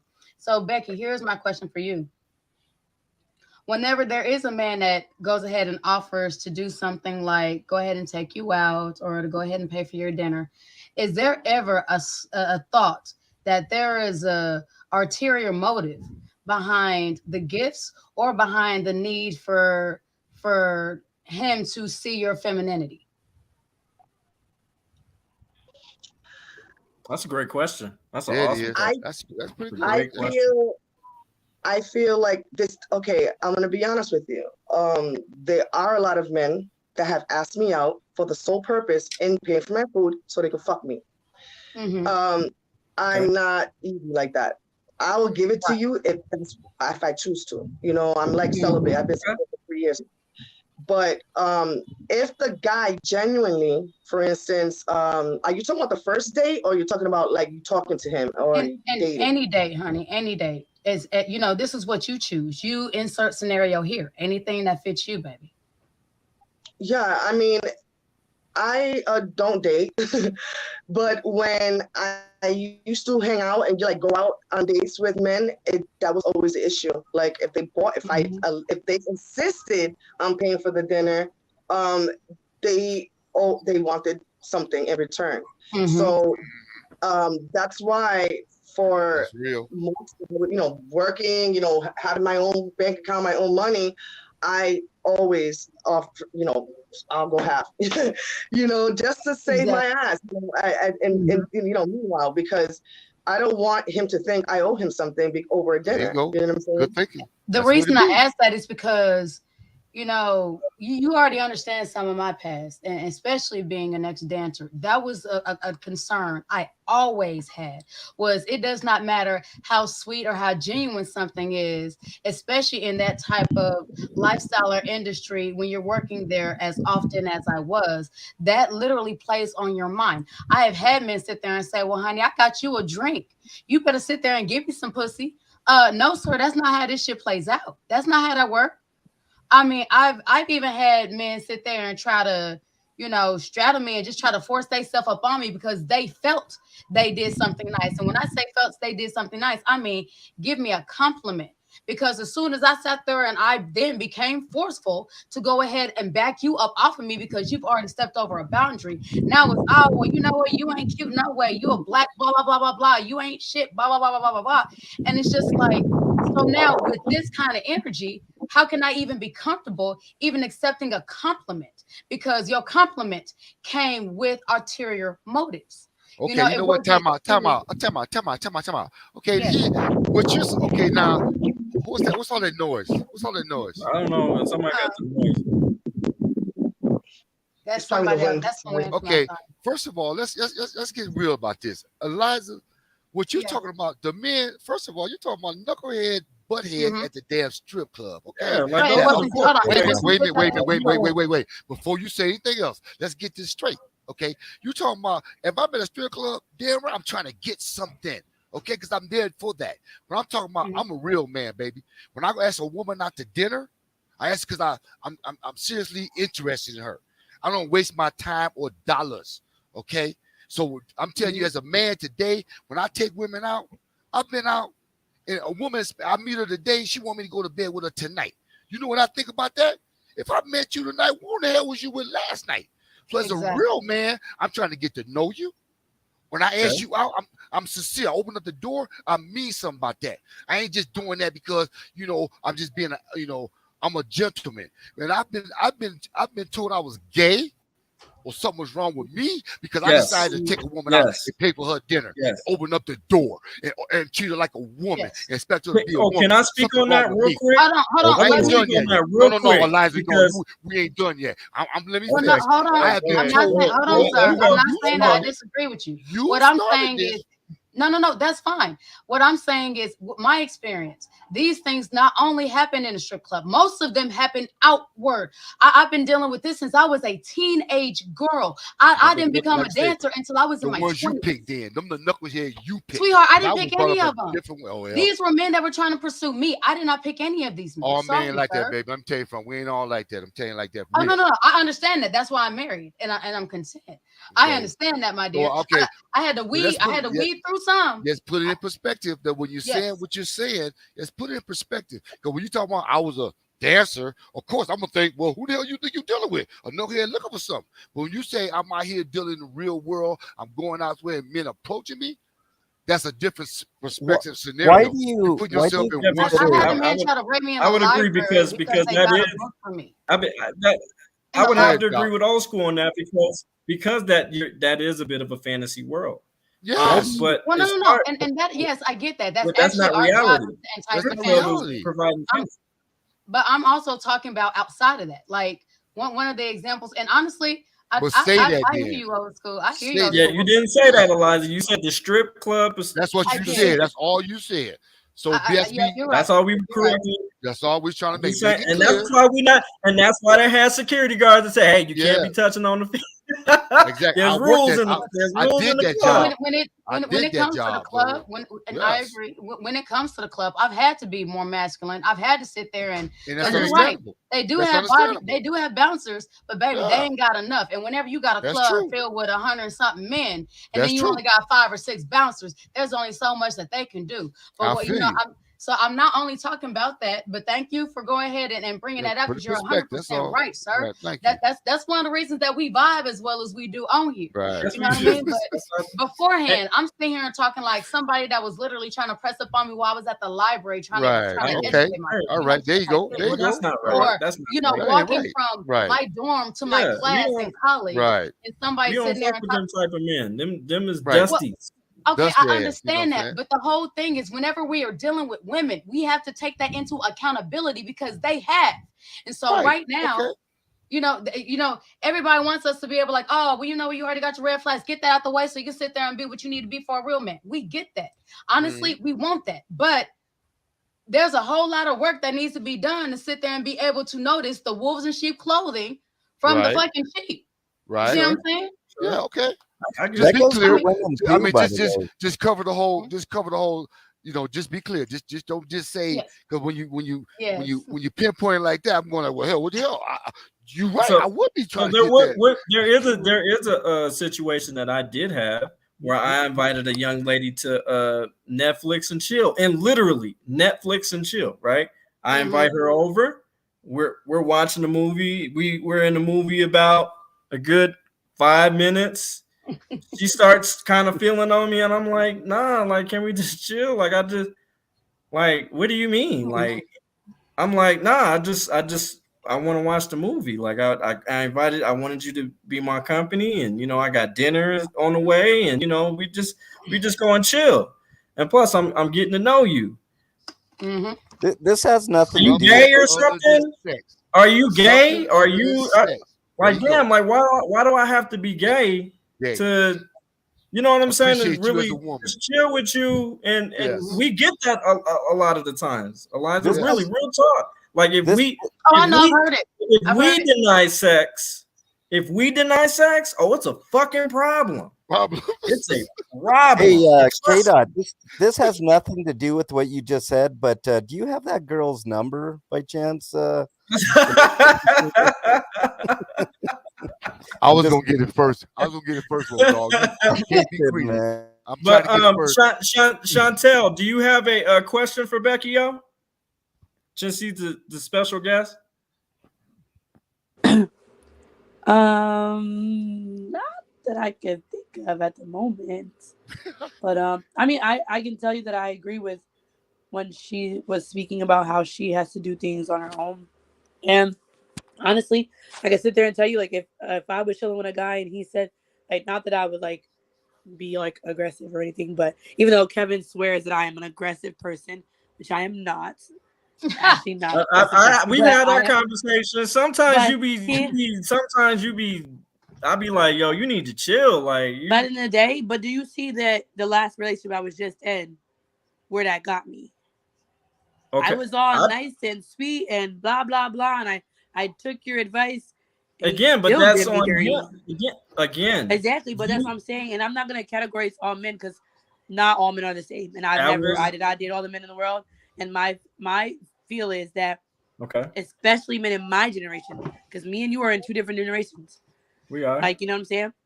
In my generation right now, and I'm pretty sure I'm probably me and Caitlin were the youngest people on here. I'm assuming, but I don't know what happened to Kate. Her phone died. She put it in the chat. Caitlin's phone died. Our generation does not value opening doors. Or men, I'm saying, don't open doors, don't pull out chairs, don't buy meals. Everything comes with the expectation of us taking our pants off. Hands down. And this is why, like, whenever I go on a date, even if they ask me on a date, there is never a time I'm not going to go on a date with money. I'm always going to have money. If I don't have money, then I'm not going on the date, because I'm never going to expect for you to pay for my dinner. Just like this morning at breakfast. That's pathetic. I know I know how Kendall is, and I know that 99% chance he's going to pay, but I'm always going to have money on me regardless, because what you're not going to do is make me look like I'm a fool and be like, oh, you're not giving the pussy up. Oh, all right, we'll split the bill, and I don't have no money. Shame. Nicole Ebony said Netflix and chills means sex. Literally, and I don't know. Maybe because I was raised to be a gentleman. Like but that's what I'm saying. It depends on what her age was, because 99% if she was in her 20s, Netflix and chill means we're gonna put on a movie. No, she was. No, she was like a couple of years younger than me. She was a couple of years. It depends on everybody's like I said, dynamic and the things like that. But like hookup culture now is so huge that that's basically what people are after. Like, nobody wants a real relationship. Nobody wants marriage. Nobody wants none of that. Like, they just rather hook up, do what they got to do, and keep it pushing. That's okay. So let me ask you a question, right? Yep. What is the most prized possession that you can give a man? And I want the ladies to answer this question in the comment section. What is the most prized possession that you can give a man in ever? My heart. I was gonna say the same thing. Besides your heart. Well, see, My body. Here's the Nope. thing. You're saying. Thank you. Okay. Thank you, Mark. Hold on. Mark got it right. But once again, Mark is not a woman, and Mark has already been No, here. no, Liza, no, because Hold we're on, talking K about Dot. the Look, men's you asked perspective. the women. talking You about- sat there and cut your sister off, and then you cut me off. You asked the women. You got to get our response. No, but what We I'm know saying, what you're you saying want. it. No, wait. What I'm just trying to make a point real quick. I asked, But what you're not going to is be the able to one make it thing- because we didn't even get to finish our I stuff. get Our that. stuff could have Hold literally on, been what- complimenting you, and you're cutting listen, us off. Listen, I love you. What I'm trying to say is, I don't want you to. Again, this is a man Kevin show. loves to hit you with the "I love you." What I'm saying is that I love what you. I'm Kevin saying. loves to tell somebody he loves them. We You gotta know let him you finish, love KD. us. That's I not gotta the say point. that because gotta I let say him it with love. KD, I don't KD. You believe don't got no you choice but to love me. KD, I you am your gotta little let him sister. finish. Of course, I love everybody on finish. this panel. Well, I But love you really everybody have to on love this me panel. because I'm your let What love. I'm him saying finish. is that KD, let him finish. we Let the ladies got finish. it's just We too can't many understand them. times here that But- y'all just forget what a man wants. As But far see, as you asked a woman. You Let him didn't say ask it. a The woman's man. most We Right. prized understand possession. what a man wants. For Let them us to answer it, sit there and KD. have a conversation, that 'Cause means I you wanna kind hear of it. be quiet Go ahead. too. I'm Yeah, sorry. let Go him ahead. say it. Go Let ahead. him Go say ahead. it. Giving Go ahead. somebody my heart, which Yeah. I have a huge heart, and you already know, like I am such a giving person. I will give. And the thing is, and even if my heart is broken, I will still continue to give. And that's why I said my most prized possession is giving you my heart. If I give you this heart, I give you my heart and give you my trust, my trust and my heart. I am respecting your heart and I'm respecting your trust.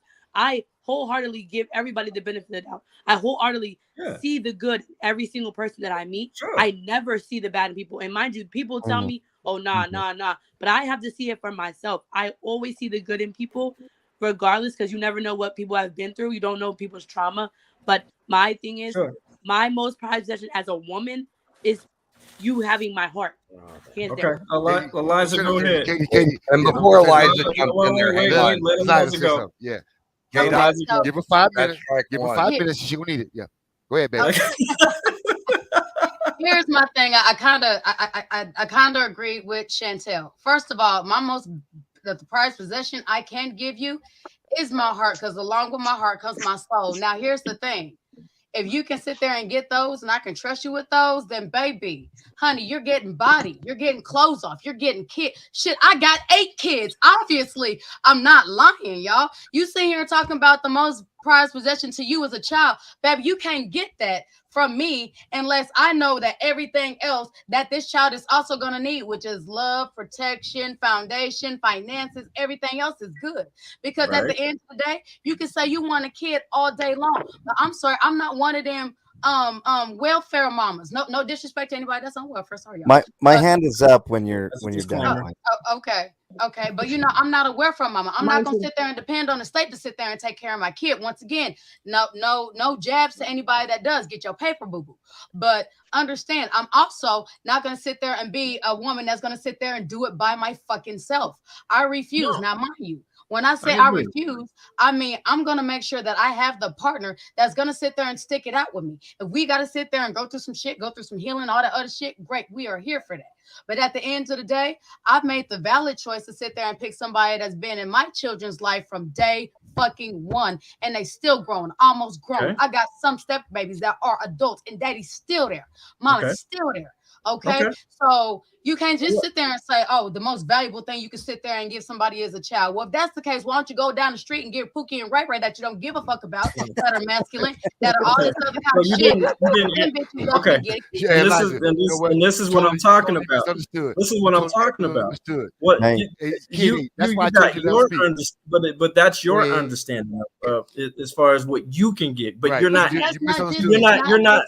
letting a man tell you. And I'm telling you, listen, Eliza, we're trying to tell you in a relationship, Listen, I'll talk about relationship / we'll just say marriage. We'll just say, in a marriage, what is the most prized possession you can give a man? And that is a child, his legacy. That's what I'm saying. Is a child. KD, you're wrong. KD, you're wrong. Hold on. Can I say something? Go ahead. Go ahead, raise. No, because you already talked. Go ahead, Becky. Road Dog. What you got to say?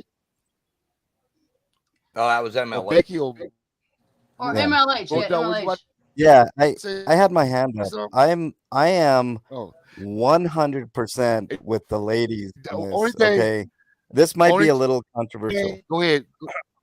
but he did. what I'm saying is, it's not a child, K-Dot, and I'll tell you why. I have Okay. 2 kids of my own. Thank you. Disclaimer: it's not children, right? Children are incredible gifts, no doubt, right? We all love our babies, or if we're normal, we love our babies, right? I love my Maybe. son. Maybe. I love Maybe. my daughter. I love them. All right. Maybe. But what happens when the kids leave the nest, right? The only person that you're going to be left with is your partner. So I am 100% on board with what Eliza is saying. It's trust.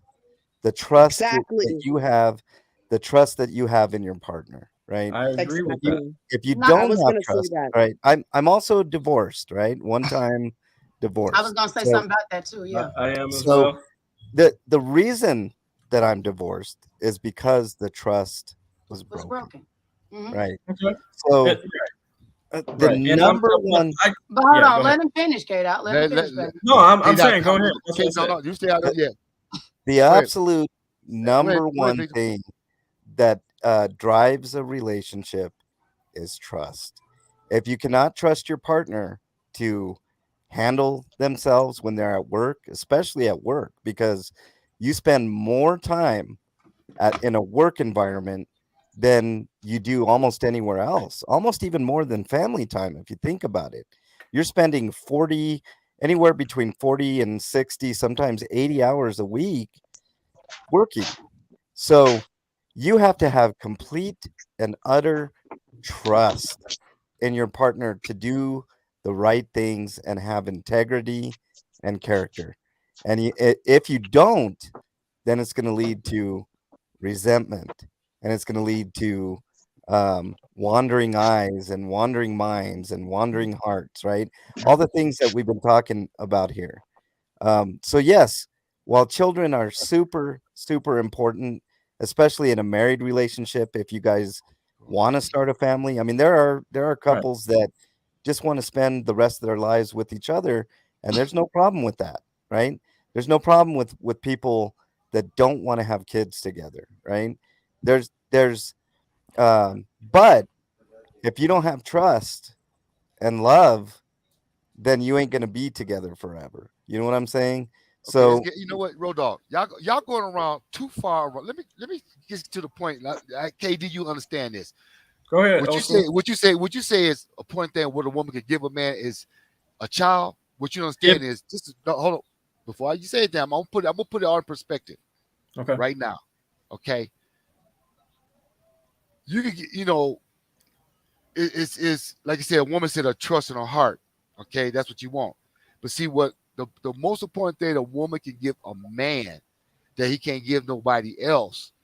It ain't you give anybody a child, but the whole thing is it's that vagina, bro. It comes down to that. Plain and simple. You get the heart, you get the that, and what you're saying is it ain't about the most important thing about a child, is that pussy is yours.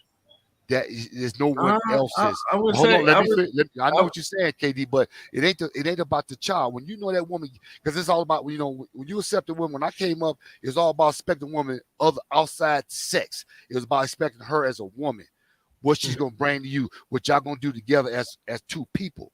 And so when you get the heart, you get the pussy. It comes one in each other, because the pussy will gain a child. That comes, but the most important thing a woman gonna give you that's hers, like you said, her heart. That pussy comes with that. And with that, the baby and child comes with it. That's the most important thing. You got to understand that part. That's why the child, every man wants that child. Because if you're in a relationship, why be in a relationship with a woman in the first place? You want to establish it as marriage and all that. But because that's why most men running around here like a bunch of dogs. The conquering thing ain't the heart. They kind of conquer the pussy. That's all they're trying to do. That's why men do the shit they do. I don't disagree. So when a woman gives you that, when you get that, because like you said, when you want to watch the movie and cuddle and just trying to get to know her, because you know when you get to know her, it's going to lead to the pussy. That's the treasure right there. I want to piggyback. I want to piggyback off of old school real quick. So go ahead. I want to add. That's all I wanted to to say. That's all I wanted to say. I want to add to what old school just said. Not only that, but whenever you can actually find somebody that's vibing with you, whenever you're actually having sex, like we've already sat there and discussed, sex is not just a physical act. Literally, it is mental, spiritual, and emotional. So can you imagine somebody that literally you can exchange power with that is not coming with a shit ton of fucking baggage from everybody else all down the fucking neighborhood that didn't fucking fuck with, and your prized possession is your peace. You literally have somebody that can give you that same pussy that will literally assist you in elevating your peace. There you go. Not sitting there and taking on all the baggage from somebody else. Let me go ahead and put it out. Let me put it out there like that, because that's what that shit is right there. It is. So not to take away from you. I want to rebuttal on that. I want to. Okay. Let Becky go, because Becky. What I'm saying, I'm not saying that's like the soul. No. Let Becky talk. She's been waiting, honey. Let Becky talk. This is her show, kinda. There she go being bossy again. There she go being bossy. There she go being bossy again. Correct that shit. This is my goddamn show. KD is your show. Go ahead and go. Let Becky say something, please. Go ahead, Becky. Go ahead, Bonita. Okay. I feel like you need a woman. It's very important that she makes love to a man's mind before his dick. You go, girl. You know what I'm saying? You have to capture the essence of the mind first. Because when you capture that moment and that essence in a man, everything else follows. There's gonna be a lot of substance, because then you're drawn in. Once you reach a man's mind first, everything else follows. That's substance, great sex, the emotional aspect of everything. Can I have your number, Becky? Call me. It's very important. A lot of people fail to do that. They go straight to the dick, they go straight to the pussy, then they can't get along because now it's a sex-driven relationship. Yes. You capture the mind first, you become best friends. When you're best friends, you become the best lovers, and everything else follows. You know what I'm saying? It's crazy you say that. It's crazy because I heard a story where somebody told me, like, I came just because how my woman. No, what do you say? I made a woman come just from me feeding her the way I was, and I was like, whoa. Yes. Intellectually. Powerful shit. Intellectually. It's true. Yes. Yes. That's what I'm talking about, man. Whoa! There's such a thing to make a woman get off without ever having to touch her. It's just without like ever having to do anything. That is a thing. Yeah, a woman walking in just looking good, you go like, God damn. And she affects you like they with her clothes on. She ain't got to take her clothes on. Every woman ain't got that sexuality. You walk in and go like, Lord, now I want to get past all that and get to her head now. Because I definitely want to get past that. But when a woman walk in the room and she got your attention like that, first of all, she still got her clothes on. To me, it's like, that's the most. And then she started talking to me and go like, whoa. We can rap. Okay. I'm beyond that now. I'm trying to get with her because I'm trying to see what she going on up here. Because anybody can lay down. Like I tell my sons, every woman can do this. Open them legs, do this. Every woman can do that. Mm-hmm. What else they bringing to the table, son? What they got up here? What else they doing? Every woman, fat, skinny, they all can do that. What else you bring in? Let's do this together. What else you bring in? Right. And so what I meant by I guess I'm sorry, as far as a gift, I guess maybe I'm wording it wrong. What I meant as a gift, just a little bit, right? just a little bit. You know what I'm saying? Like, if you give me a child, man, and it's something that I want, that I know that I biggest thing in the world. That's the most. That's the precious as thing a husband. I would think most men would agree. Of course, I'm gonna want your heart. That's part of the relationship. You can't. If I don't have none of that, obviously, Liza, because we can't get. If I don't have none of that, we can't even get to the child. Right. Exactly. I mean, Well, unless see, we just if we're you just don't have the mind, incredibly you can't get to the irresponsible and heart. we just fucking. You know what I'm Yeah. saying? That's all But it what I'm is. saying is that but I'm talking about as a gift wise. That's man. My ex-wife, you know what I'm saying? That was the best thing she could have gave me. You know what I'm Yeah. saying? Looking at it, we're not together no more, but damn, we got a great kid out of it. We got a wonderful kid out of it.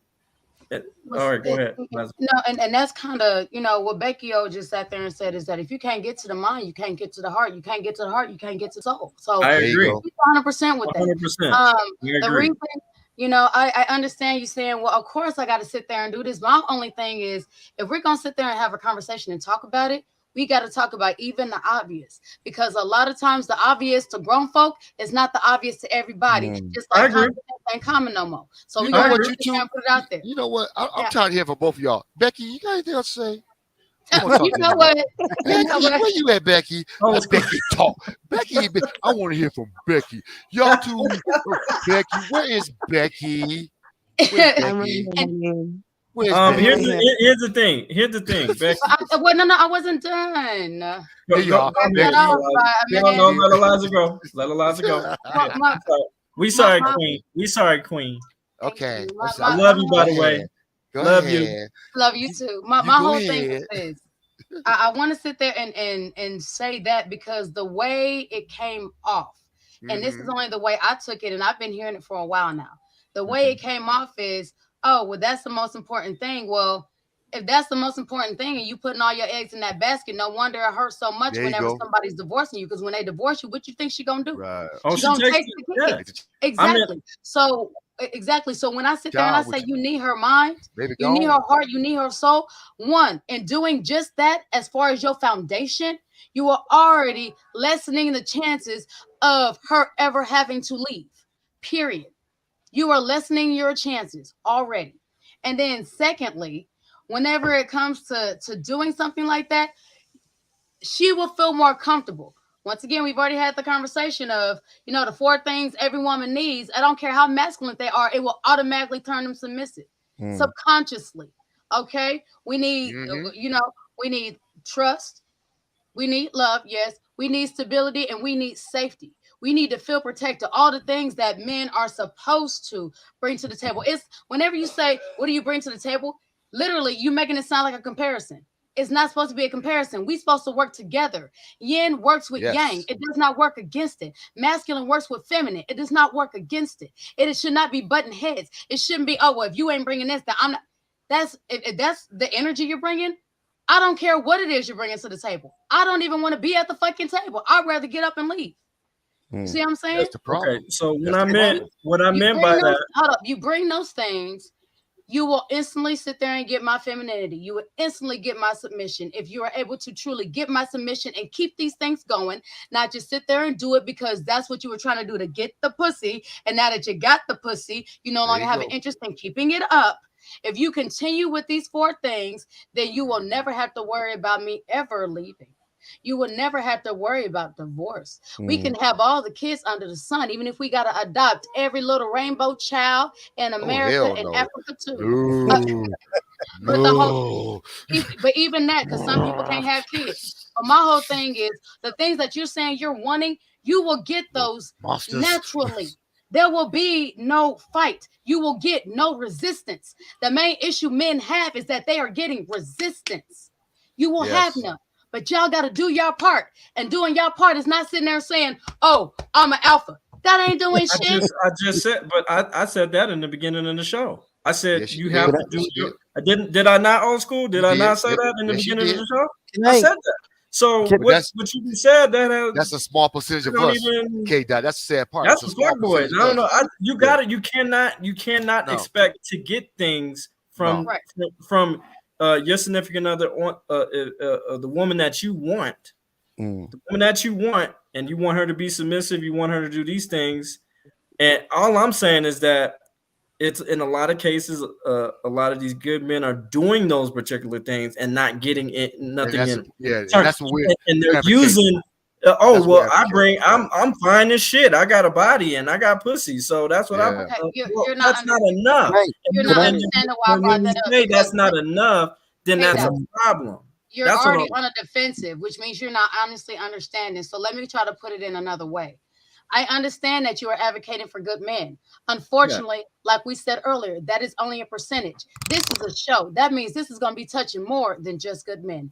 And so right now, if we want some of these ain't shit niggas, as we were discussing earlier, to get out of that mindset, we have to let them know what to do. Because guess what? If a man can do this, yes, you would get your woman submission, but honestly, you will start to form. You will start to think differently. You will start to see differently. You will start to understand things from a different perspective. Therefore, you will morph yourself. Both of y'all can go do a transformation. She's going through a transformation of being masculine to feminine, happily, willingly, all the time. And then he is going from a transformation of being an ain't shit nigga to sitting there and being the king that he's supposed to be in the first place.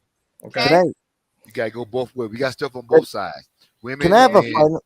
That's what we got. That's gotta bring it together. That's all. Transformation. There it is. Can I have a final thought before I have to run, K-Dot? I got some other stuff I got to do today, but I want to say that I have received an incredible gift on this panel today. And thank you for being here, MLH.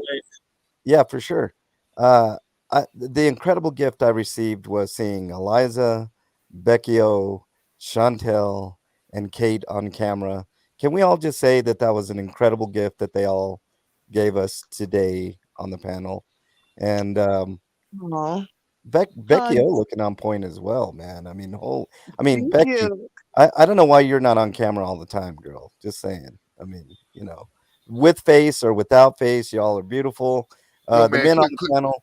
Leave Becky alone. She's mine. Back off, whoever you are. I don't know who you are, but back off, buddy. I ain't heard you all day. Just back off, okay? I don't know who you are. You didn't mention me, but that's okay. Just leave Becky alone. I'm working on that. You back off.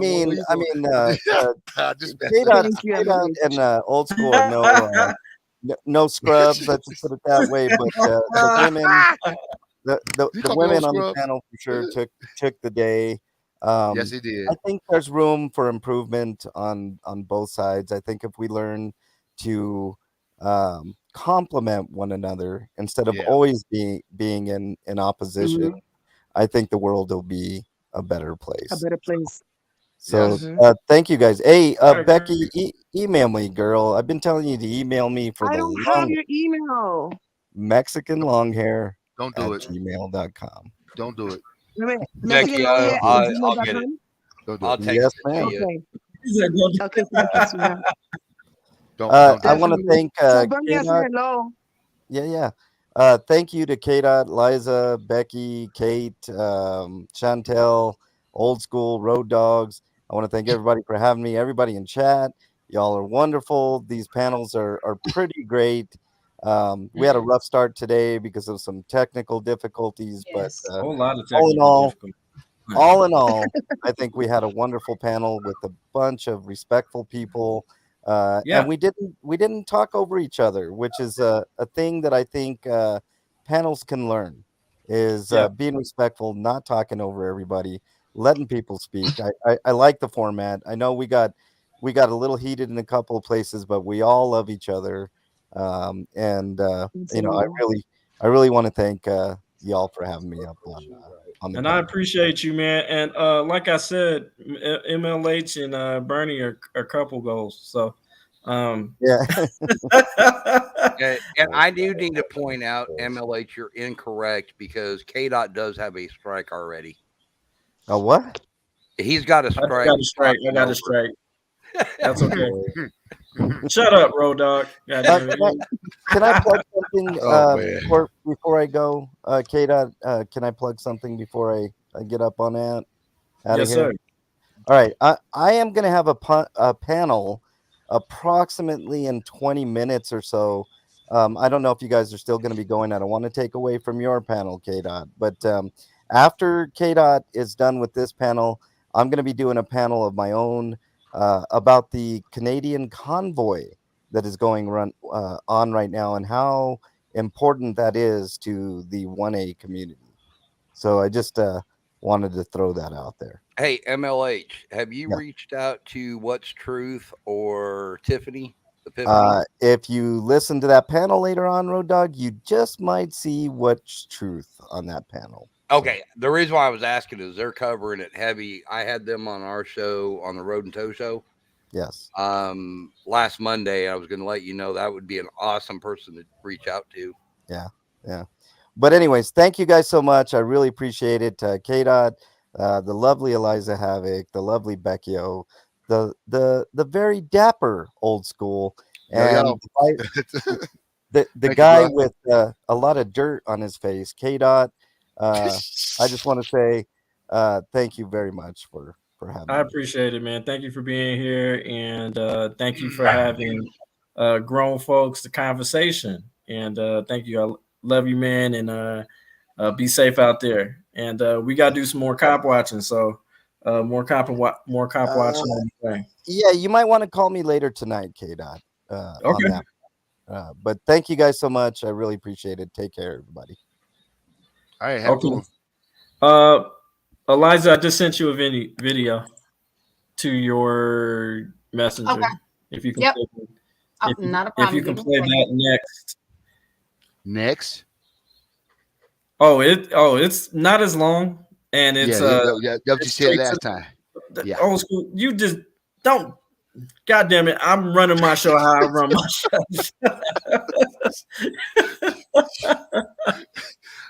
And speaking of Old School, we are going to be creating another show.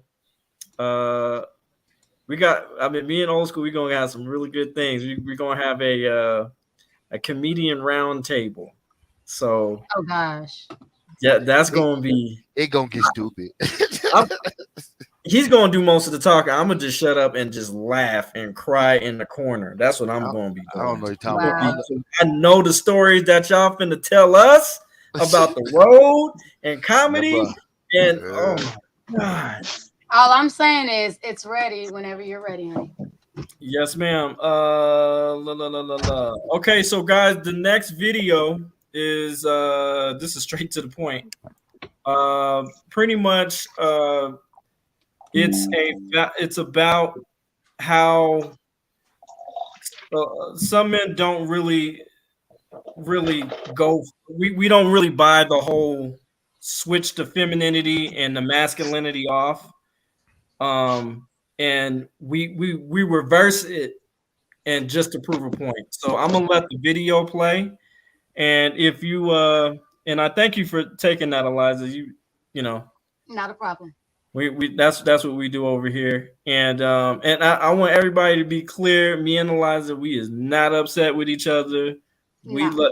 That's my sister for real. So sister from another mister. Okay. We just black people. We just talk loud. That's no. Becky, and you'll be able to comment on this one, so you won't be missing out on this. So I want everybody's comment on this, and I want to see where people's head is at. So without further ado, Miss Eliza, my co-host, the queen of the show. All right, here we go. This is conditional submission. I need a man to rise to a certain level that I picked, by the way, to date me, to rise to a certain level for him to unlock my femininity, right? Like, so we're playing Zelda here. So this is what I'm gonna do. Let's go into a dream world, okay? I need you guys to close your eyes and imagine. All right? We're at a nightclub. She closed her eyes. Yeah, I need you guys to really visualize this, okay? Like, really, like, think it over. We go to a nightclub, right? And I walk up to you. I'm your type. I'm good looking, right? Maybe you're not at this point. You guys probably are triggered from my opinions, but you know, I might be your type right there, tall, wearing whatever you like, whatever avatar of man that you like. Pretend that's me for 2 seconds, right? And you're like, damn, oh my God, girl, he's coming to me. Oh shit, oh. I think he's gonna come talk to me. Holy shit, he's my type. Oh girl, yeah. And your girl's nudging you. Yeah, he's coming to talk to you. Yeah. And you're like, fuck that. Okay. And then I walk up to you, right? I walk up to you and I smile.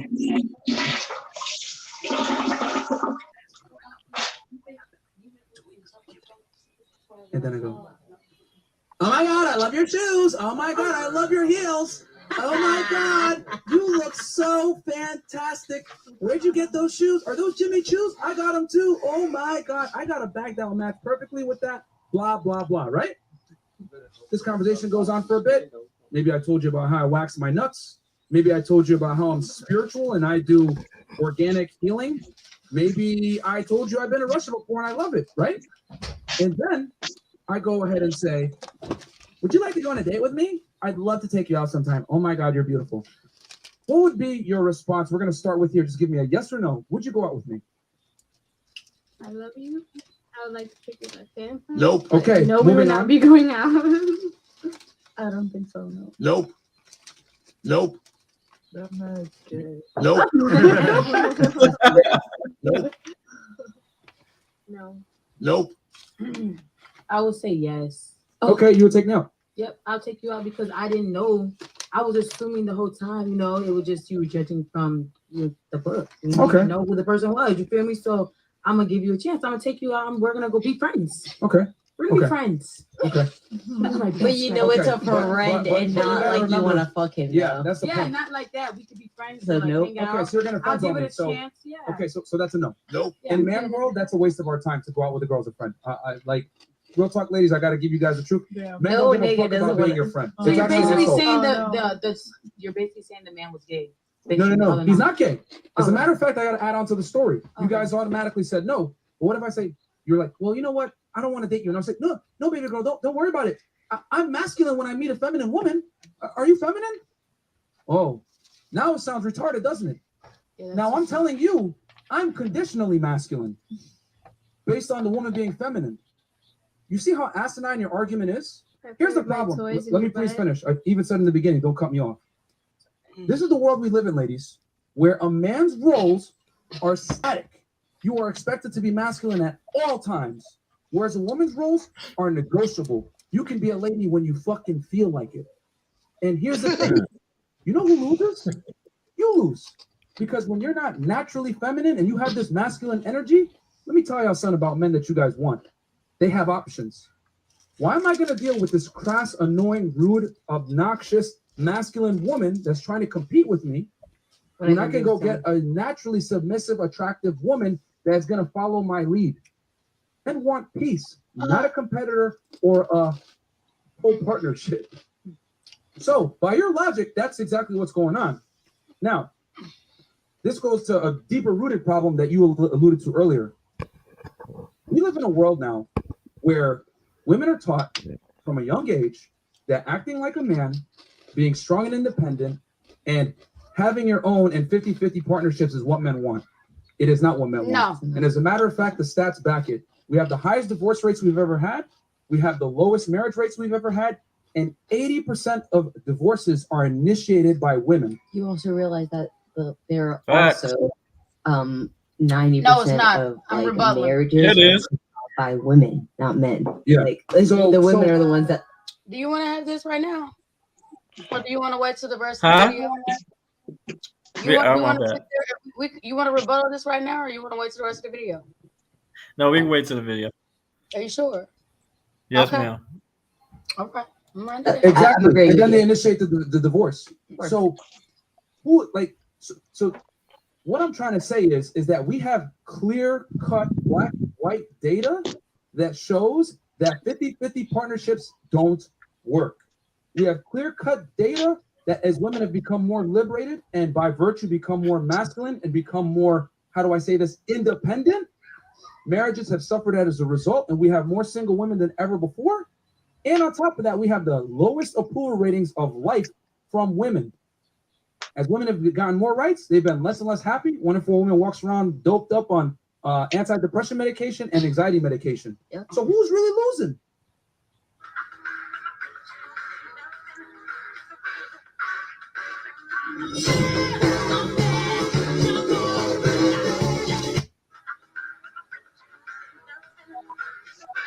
I mean, is it? Hold up. So the topic at hand, what I'm going to discuss is Oh, sorry. Did I restart it? Was it over? K Dot. I think it's over. I think it's over. Yeah. Oh, okay. Cause yes, I think it's over. Yeah. Yeah, I believe it's over. Yeah. Oh Lord, hold on. That was loud. Thank God. Man, I hope we don't get a copyright claim. Sorry. That's because the other video came on behind I think we should be good, right, Road Dog? Yes. Road Yeah, Dog? you should be fine. Okay. I just don't want to get a copyright claim. Shit. Before you go on, pay attention to your text. Okay. Who, me or you? Oh, okay. I want to rebuttal a statement that he made. Because I think this is part of some of the misunderstanding and miscommunication that's out there. And I think this is also part of the problem. Now, this is where I'm going to go ahead and say this. You for got the your record. notebook? You got your notebook? Huh? Yes, I got my notebook right here. Just check it. I didn't see it. I just want to make sure you got a notebook. No. I wrote it down. There you go. All right. So here's one of the first things I wanted to sit there and rebuttal. We did not learn that doing those things for ourselves were what men wanted. We learned that doing those things for ourselves were what we needed if we were going to be single. And at the same time, we were also learning that there were a lot of men that were sexually assaulting a lot of women. And regardless of what a lot of men think, there's a lot of women out there that are afraid of a lot of men because we don't know where your mindset is. Even if we have a conversation, we're also learned, and mind you, this goes to the over-sexizing of children, period. We also learned that, once again, when anything is offered, it's only offered because, it's sex expected. Here, let me go ahead and give y'all some examples. Oh, well, them little boys only want one thing, and it's not your mind. Or you need to sit there and stop wearing that skirt. You need to sit there and wear some pants. Or, you know what? You sitting here, you be trying to be too fast. You sitting here and looking like a thought. You sitting here and doing too much. At the end of the day, we learn to sit there and do these things for us so that if we are in a position to where somebody can possibly hurt us. Or here, I give a scenario. Let's say that we're sitting here and we're on the highway and we're driving and we get a flat tire. I would rather change my own tire if my husband is not there, but let's say I'm single. I'd rather change my own tire than literally waiting for somebody to come up, not only waiting for them to come up, but then to potentially have to deal with, I don't know if this is a serial killer. I don't know if this is a serial rapist. I don't know what's going to happen. Thank you so much, baby. And me engaging with this person, because I've seen too many times where even a flat tire, even a tag, even this, even that is enough to sit there and get somebody who wants to kidnap you, rape you, do all kind of things of this nature. And I'm sorry, but it is a reality for a lot of women. Not only rape you, we don't even have to say all that, sexually harass you, catcalling, sitting there smacking on your ass, doing this, doing that, making fucking comments. And God forbid we reject a man respectfully, and then we're still everything under the sun, but then we got to sit there and watch outside of our bushes to make sure this nigga didn't follow us home and sit there and try to get what they wanted anyway. That's why we were learned to be, we were taught, and more so taught from females to be so independent. I was taught from my dad how to sit there and check my own oil, how to sit there and look under my hood, how to sit there and change my tire, how to do all these things. I was taught by my dad, and the main reason why is because my dad has 4 girls. He don't want none of us to sit there and be in a position where he might lose his daughter because she's cute or she got pretty privilege or whatever the fuck y'all want to call it. So that's where that shit comes from. So I'm sorry, cartoon fella guy. We didn't learn that shit to benefit y'all. We learned that to help us survive. I mean, just keeping it 100 out there. But now, he's not. Yeah. Go ahead. I don't think you understood where he was trying to come from. I did understand it, but I also wanted to. I don't think so. Yeah. We talk about this all the time because you coming at it. Yeah. And I'm gonna give you an honest answer. I'm like you coming at it very masculine right now. Yes. Like because you're in defense. What I'm saying is that he's telling you to be first of all, you need to be a better picker as far as being with them, and you have a good man. Okay, sweetheart. I'm not saying you. I'm not talking about you. I want to be clear. I need to make something else clear. It ain't your turn, Liza. You keep jumping. There you go, being bossy. You know what? You're right. For this one, you're absolutely right, old school. You're absolutely right for this one. Okay, you're absolutely right. And I'm not even going to sit there and try to rebuttal that. Yes, for this one, I was being very bossy. I sat there and stopped the conversation. This is why. I'm sorry. Ain't no way in hell you're going to sit there and tell me that a woman, mind you, also a rape victim myself, chose to sit there and be raped by some random nigga. I'm sorry. Miss me with that shit. If we sit here and talk about being in a relationship and choosing our people, okay. What I'm talking about ain't choosing shit. This is shit that literally people are putting themselves and pushing themselves upon us. I'm not choosing shit. Don't no woman out there choose to be fucking raped, bro. Don't no woman out there choose to sit there and be sexually Where did that come up? Where did that come up in the video? Where did that come up? Where did that come up in the video? See, that's what we're talking about. I'm just. That's what I was you about. go way off base. We brought the video. We talking about what they was talking about. Moving the goalposts. There was nothing about raping. There was nothing about all that stuff. You just took this whole. Okay, hold on. Let me go ahead and connect context again. Let me go ahead and connect context. No, we ain't got there yet. Where this came from was sweetheart, where this came from was where he sat there and said that we learned to be masculine because we were taught that that's what men liked. No, sir. That's I didn't incorrect. hear that. I didn't hear that. Oh, I'll replay it. Hold on. I got you. I'll replay it. Hold on a second. If he said that he's wrong, I don't think that's a valid point, but I don't remember hearing that. I'm going to go ahead and mute myself. I'm going to find that. Continue so I can go ahead and help you guys. Because, I mean, again, like your situation, I have 5 sisters. I have a daughter. And I've taught them things to make sure they're protected because, I know as a man, there's a lot of damn fools out there. But there's still a thing I taught my daughter and I tell myself, you still got to be a woman and be the femininity, the part about you, what brings a man, attracts him to you. And you can be all the tough. Yeah, I want you to be, if you have to be strong at that moment, hey, I expect that of my woman. But you know what? It's a time, back up and be a woman and let that man do what he has to do. But again, you went off on talking about raping and all that. We were talking about accepting the responsibility of a relationship. Like I said, the man was saying whenever there's a 50-50 thing about relationship, it most times don't work because in the relationship, the women a lot of times step upon themselves. They become more masculine because they think now they got to do more manly things just because we're in a 50-50 relationship. They still forget the fact that you're still my wife, you're still a woman, and there's things I'm going to handle. I mean, a lot of like the 50-50 relationship you're talking about, there's a woman making more money than that man, and just because she makes more money, now she thinks I'm the boss.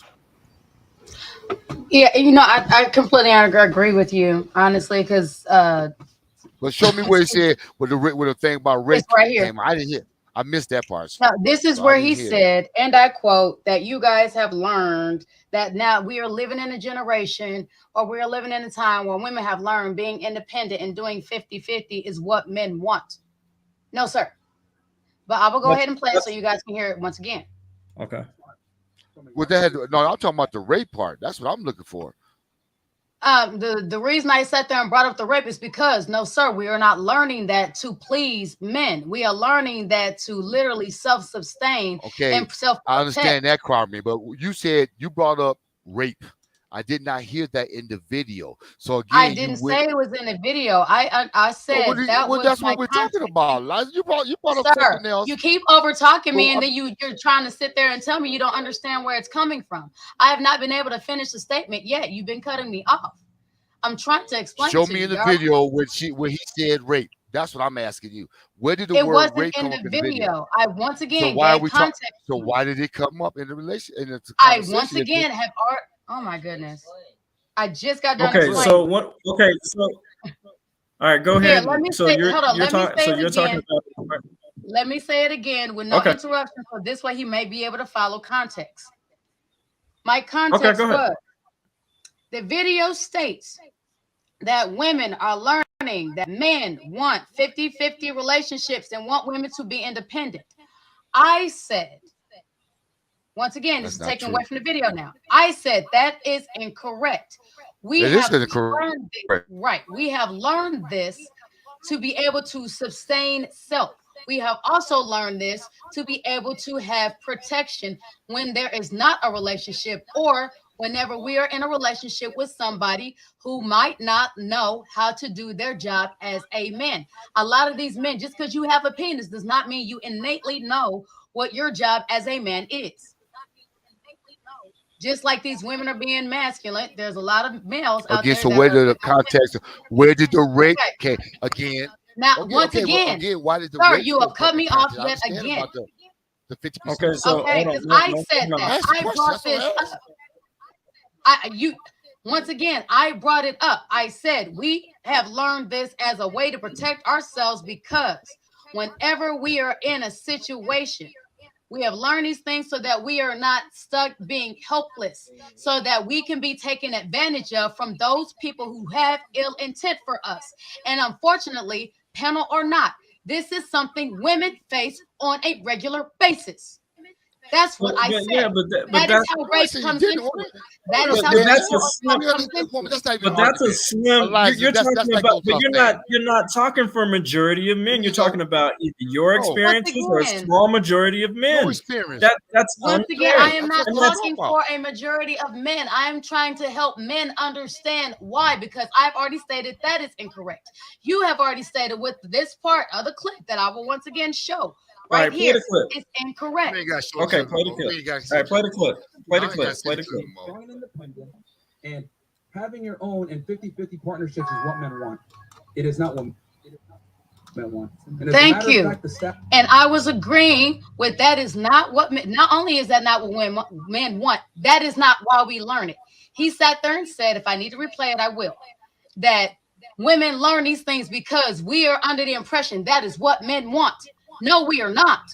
Absolutely. We didn't do that shit for men. Absolutely. And I'll tell you the reason why. I'll absolutely tell you the reason why, Eliza. That is absolutely what you guys are taught, because you guys are taught to be. Oh my God. No. I agree with her. No, they're not taught that. They're not taught that. I agree with her. No.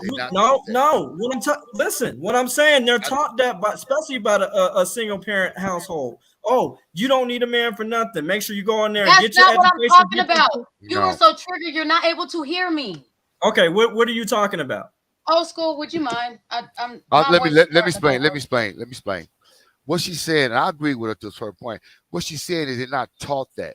It's what they're seeing out there, and they're grasping what their relationship or what their parents or their mothers might have went through. Their mothers is working hard. The man left them, and so they're looking at this like, I'm gonna have to do this on my own or learn how to do it on my own, because that's what they're seeing. They're not being taught that. It's what they're seeing. Just like black men on the same, we're not being taught things. It's just what we're seeing and not being experienced. No man out here. Hold on. I got a question. I got a question. That's what I'm saying. That's what I'm saying. Let me replay it one more time with no interruption. Then I have a question. I have a question.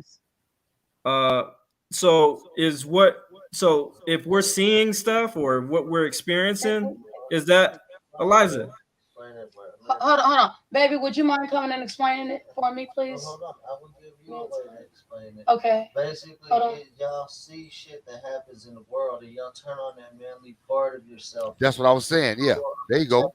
Against those type of yes. Thank you. He said it perfectly. Did you guys hear him? That's what I was trying to say. I heard what he said. I couldn't really hear him. I heard what he said is that whenever as we grow, as women get older, we literally understand that there may be times that we are in dangerous situations. We then turn on a masculine part of us or a manly part of us, and we use it as protection to defend against anybody else that might come and try to see us as victims and take advantage of that situation. Okay, they're not being taught that. It's just what they're experiencing. That's what I was trying to tell. But what I'm saying that you can still see it and experience and still internally or indirectly be taught that by seeing that, because you might think it depending on that person's that person's psyche, they might think that it's acceptable. It's still being taught.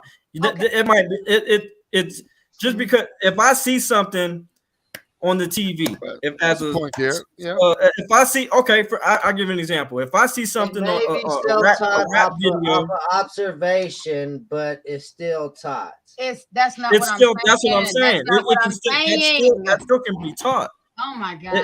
If I see a rap video as a small kid, that's because they were talking through the part where I was sitting there trying to prove. It's like, damn. I mean, no, listen, Eliza, listen. What I'm saying is that you can still see stuff and it's still teaching you something. Whether you accept it or not is totally up to that particular person. And if I'm a youngster looking at a rap video, and I'm thinking, because at first when I was younger, I didn't really think about having a house first. The thing that I wanted, the first thing I wanted to get when I had some money was a nice car and some rims on it, because that's what that particular hip hop society, when I seen, was teaching me.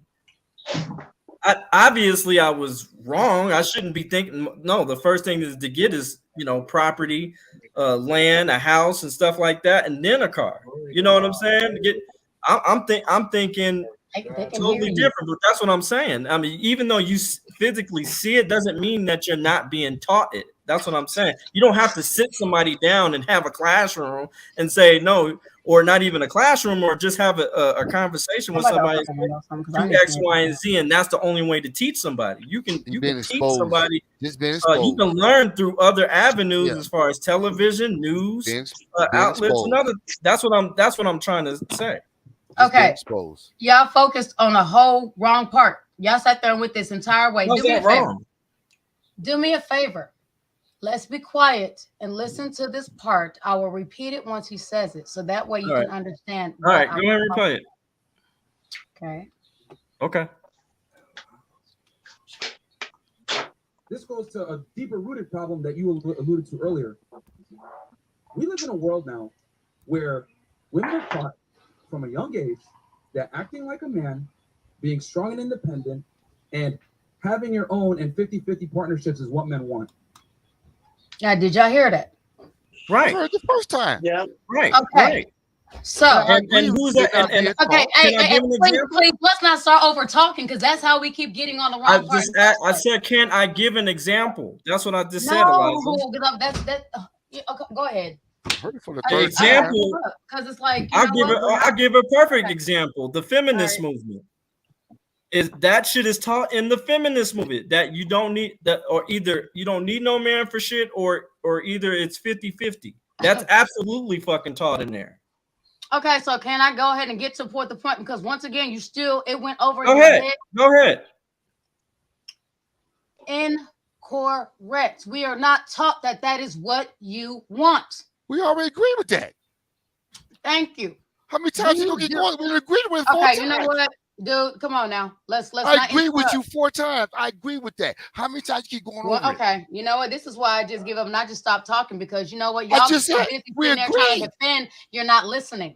You're not trying to hear everything that's being said, because you're trying to Eliza, he's saying he agrees with you. I agree 4 times. Okay, I give up. I'm about to just say fuck it and just go ahead and everybody else. Goodbye. You just said it 4 times. We agree with you. You still ain't hearing it. You still want to get your point out. We agree with you. It ain't taught. We understand that part. I agree with you. Once again, that's not. You know what? I digress. Can I say something real quick, please? Man, she just go ahead, Becky. Same bossy old shit we talk about, and I ain't got time. That's why I'm been divorced twice. Good fucking bye. I ain't got time for that this you shit, talking about, but I ain't got time for this shit. This is crazy, man. That's why I'm divorced. All you heard was one part, and you decided that's what you think I'm talking about, and you have yet to hear. It's cool. Go ahead. All right, go ahead, Eliza.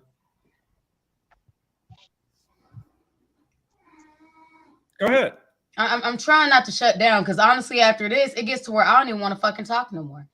No, go ahead. I'm giving you an opportunity to go. Just go. What I'm saying, okay, thank you. What I'm saying is, we're not taught that has anything to do with men. We're taught these things because we need these things for self-sustainability and for safety.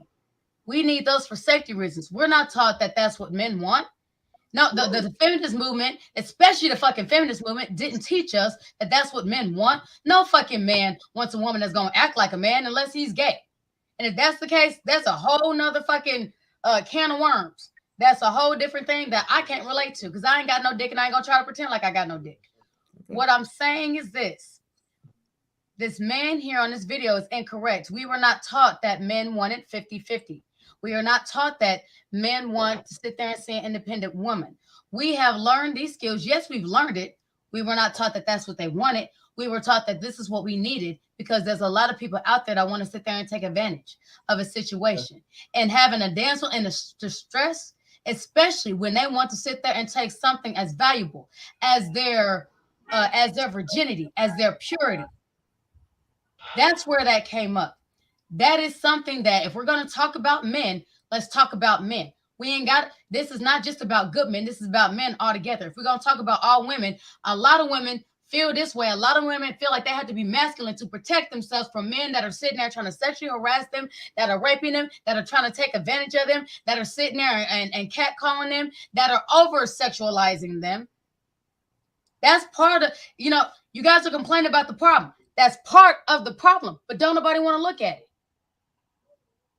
You said over sexualizing. I'm sorry, are they not participating in that? Like the whole slut walk and all that type stuff? That's bullshit. Wow. I call bullshit on that. That's absolutely participating and also in the music videos, the hip hop videos. Are they not? If a woman wears a dress, she want to be fucked. It don't matter if it's a fucking full nun. I guess a nun, because you know she got a dress on, she ain't wearing pants. I guess you want to be fucked too if that's what your dick is sitting there and telling her you, right? What I'm saying is that don't sit here and say that they're not a willing participant in that. Sorry, I'm not talking about a willing participant in getting raped. I'm talking about a willing participant in the whole over-sexualizing. This is where I go. Can I say something, please? Go ahead, Becky. Go ahead. I feel like if the world was full of feminine women, it's going to be a very boring world. I feel like a woman's mental masculinity or physical masculinity is a very sexy attribute. Simply because what a man lacks, a woman has. What a woman lacks, a man has. There is a thing called balance. And we need men to uphold, to have that machismo, the masculinity. But 5% of the men in their DNA, character, their nature, their biological makeup, they are feminine. 5% of all men have a femininity in them. Whether it's designing, whether it's makeup, whether it's doing facials or getting their nails and stuff. Every man has 5% of femininity in them, but no one is discussing that part. And when I hear Eliza talk, I know exactly what the fuck she's saying. 100%. Of course. And we were all raised. I mean, I'm not saying all. You have a lot of girls that were they were born with silver spoons in their mouths, and they were the submissive ones. They're the ones that had the money and had the cars and had the houses and had the lands, had the goat, sheep, everything, you name it. A lot of us were not that privileged. You understand? So, and we all, and every woman that has some level of masculinity in them tells a story and has a story. And those stories need to be heard and respected. So I will never down a woman because I have a lot of masculinity personality traits. Absolutely, 100%. Why? Because this is the life that I was brought into. I didn't choose this. A child doesn't pick their parents. They don't pick their fathers. They don't pick their mothers. They don't pick to even be born. It happens. Life situations, and we're not here. And honestly, when a woman is being masculine, she's doing that shit to protect her because obviously there was a time where she was not masculine and something happened. That is part of the fucking trauma that is sitting there and trying to help you from going down that same spot again. And what I'm trying to say, Eliza, the thing that I'm trying to say, does that help you in a goddamn relationship that you already have a man that should be masculine enough to do that? That shit will not work with us. That masculine shit does not work in a fucking relationship. Only femininity works in a relationship. We do not want to be with men. Simple as that. Can I finish my thought? Go ahead. I'm sorry. Please. So I'm going to give you a prime example. Just a very, very quick one. Okay. I was with my kid's father for 17 years. I have 3 children with him. Okay. I used to clip his nails. I used to massage him head to toe, front and back. I used to set his bath water. I used to wash his body. I mean, I cooked for him. I massaged his scalp whenever he had a headache. I have everything that a man needs. But when a man has too much, and when they have that, a lot of them, not all, I'm not saying everyone. Mhm. There are many men that will take that for granted. They will roll with the punches. They will just let the ball bounce into whatever court they want to bounce the ball into, you know? And they always think and feel the grass is green on the other side. Besides clipping his toenails, besides washing his body, besides cooking for him, besides birthing natural, no drugs, 3 children, raw birth for him, and sexing him up to the point where like I was the submissive one in bed. I let him do whatever he wanted to do with my body. Anal sex, blowjobs, 7 times a day, you fucking name it. I did everything in my willpower to please that fucking man. Okay. To this day, okay. This is okay. Now let me because I'm hyper. I have ADHD. So let me finish my point. So from that point, that submissive life that I gave to him, and I'm from New York City, and I'm very mentally strong. I'm very strong-willed.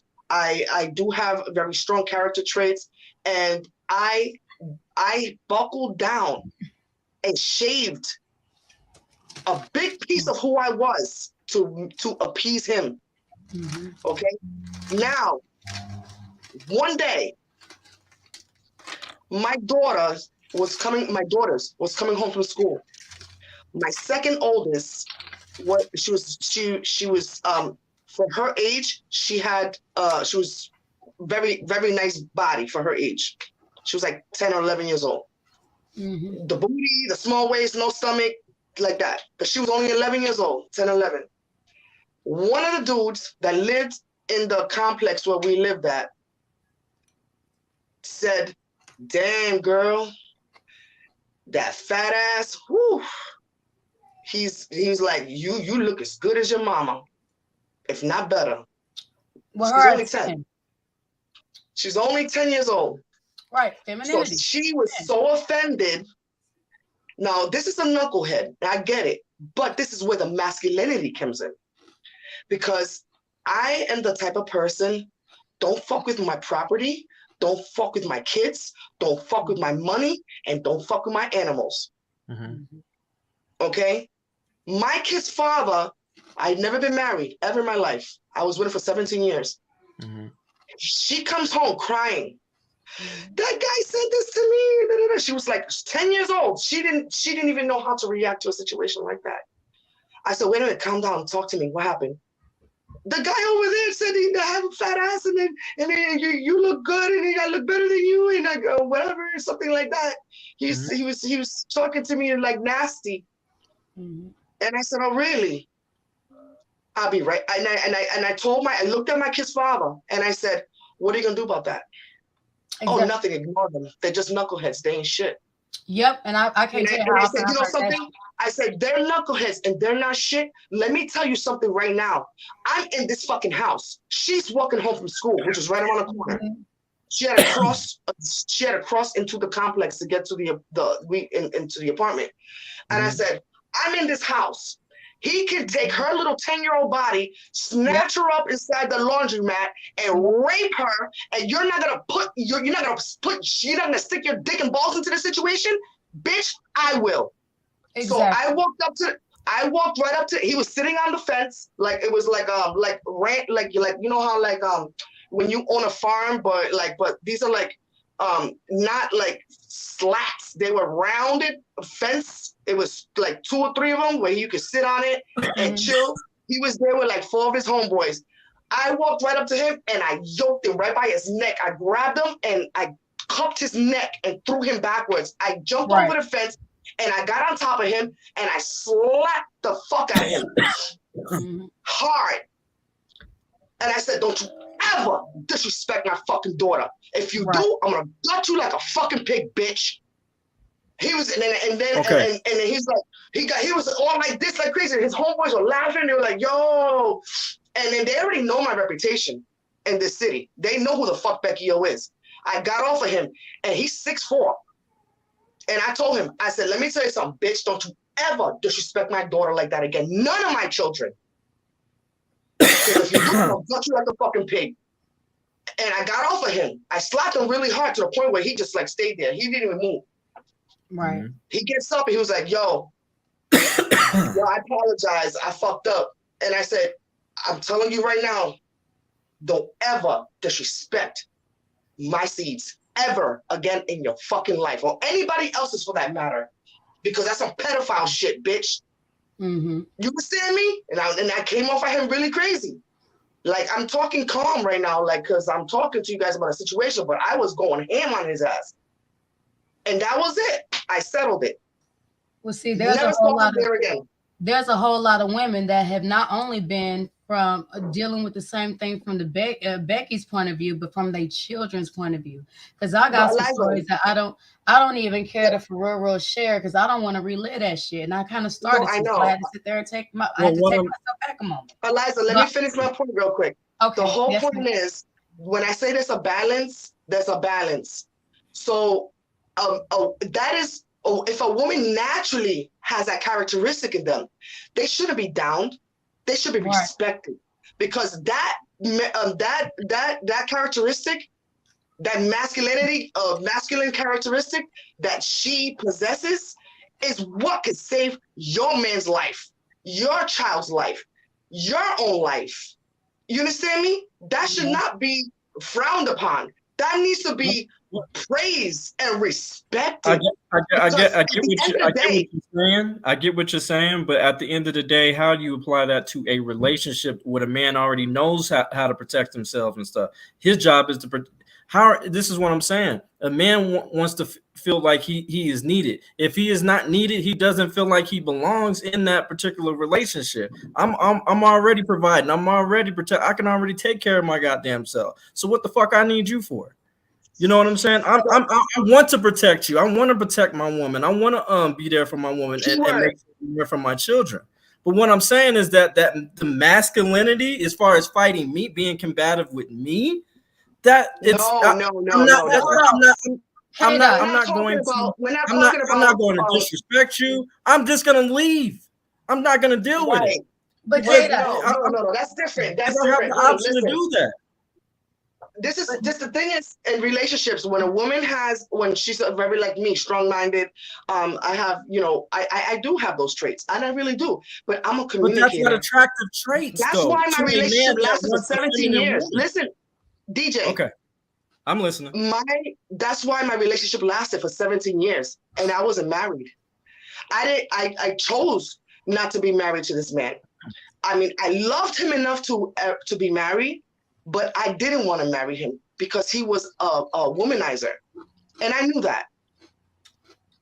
As long as he was there for my kids, there's nothing I could have done to change who he was as a person.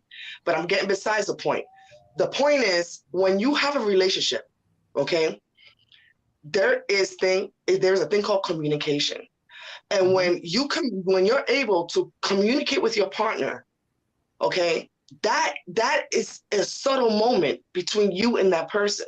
The masculinity, the masculine traits, those should not evolve. They should not come out at all until there's a situation where you're lacking your position as a man to control the situation. Sometimes we need our woman to stand up for us, and we definitely need a man to back us up. You feel me? So, but in relationship wise, I don't believe in over talking, smacking, beating, and nothing like that to a man. I mean, was I in a lot of domestic fights with my partners? Absolutely. Why? Because I was hit first. And I'm not going to allow myself to get beat up, hit. I was in a relationship one time, and this guy raped me and beat me. Mm-hmm. Okay? So, I mean, a lot of men don't realize that. But Becky, you're talking about guys. Can I please intervene before I forget my thought? I've had my hand up for a minute. Go ahead, Eliza. Go ahead. My thing is this.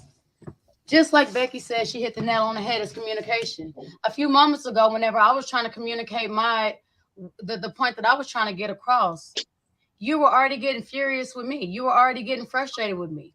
I wasn't giving any patience. I wasn't really giving any other than you sitting there saying, I love you. that was a perfect time for you to sit there and show how alpha was supposed to act, especially whenever it comes to communication. Because you know what? Even if it is, you had to sit there and get my attention temporarily so I could calm down to be able to find another way to communicate this. My husband in the background was able to do that.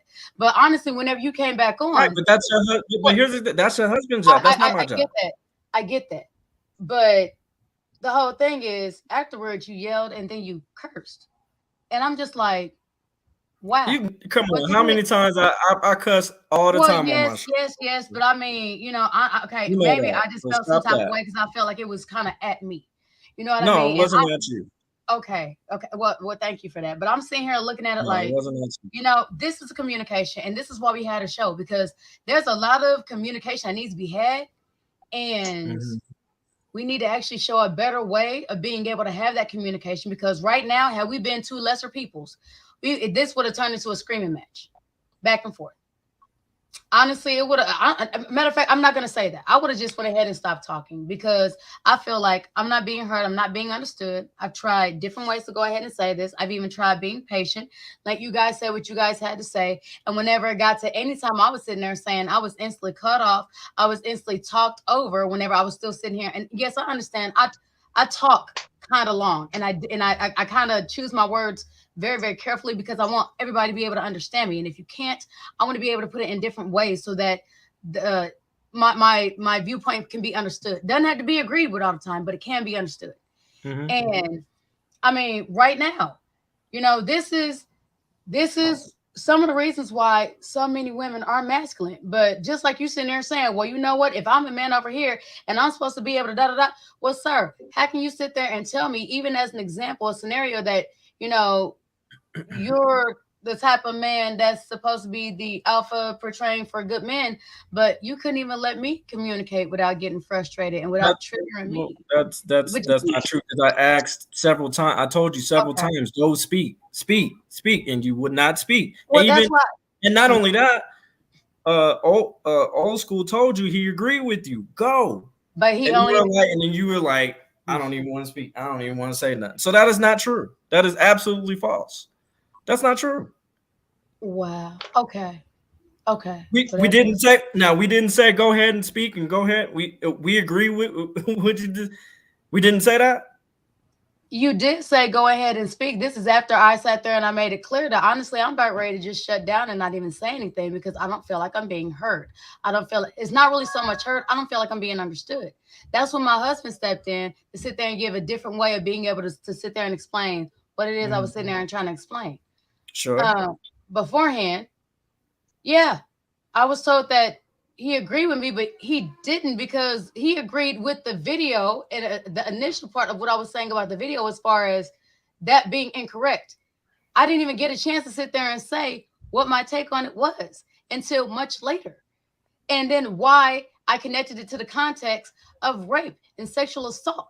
And he even continually sat there and said, well, where was rape in this? Where was rape in this? And once again, I was sitting there like, dude, I'm trying to sit there and connect the dots for you, because I was the one that said that. It didn't say it in the video. So, I mean, honestly, go ahead, sweetheart. I guess all I'm saying is that the masculine, if you ask a majority of the men, do we want to be with and everybody in the comment section, this is where you can participate. And I'm talking about just men. Then that's not everybody in the comment section. I'm sorry, not everybody in the comment section. I apologize, and I stand corrected. Just men.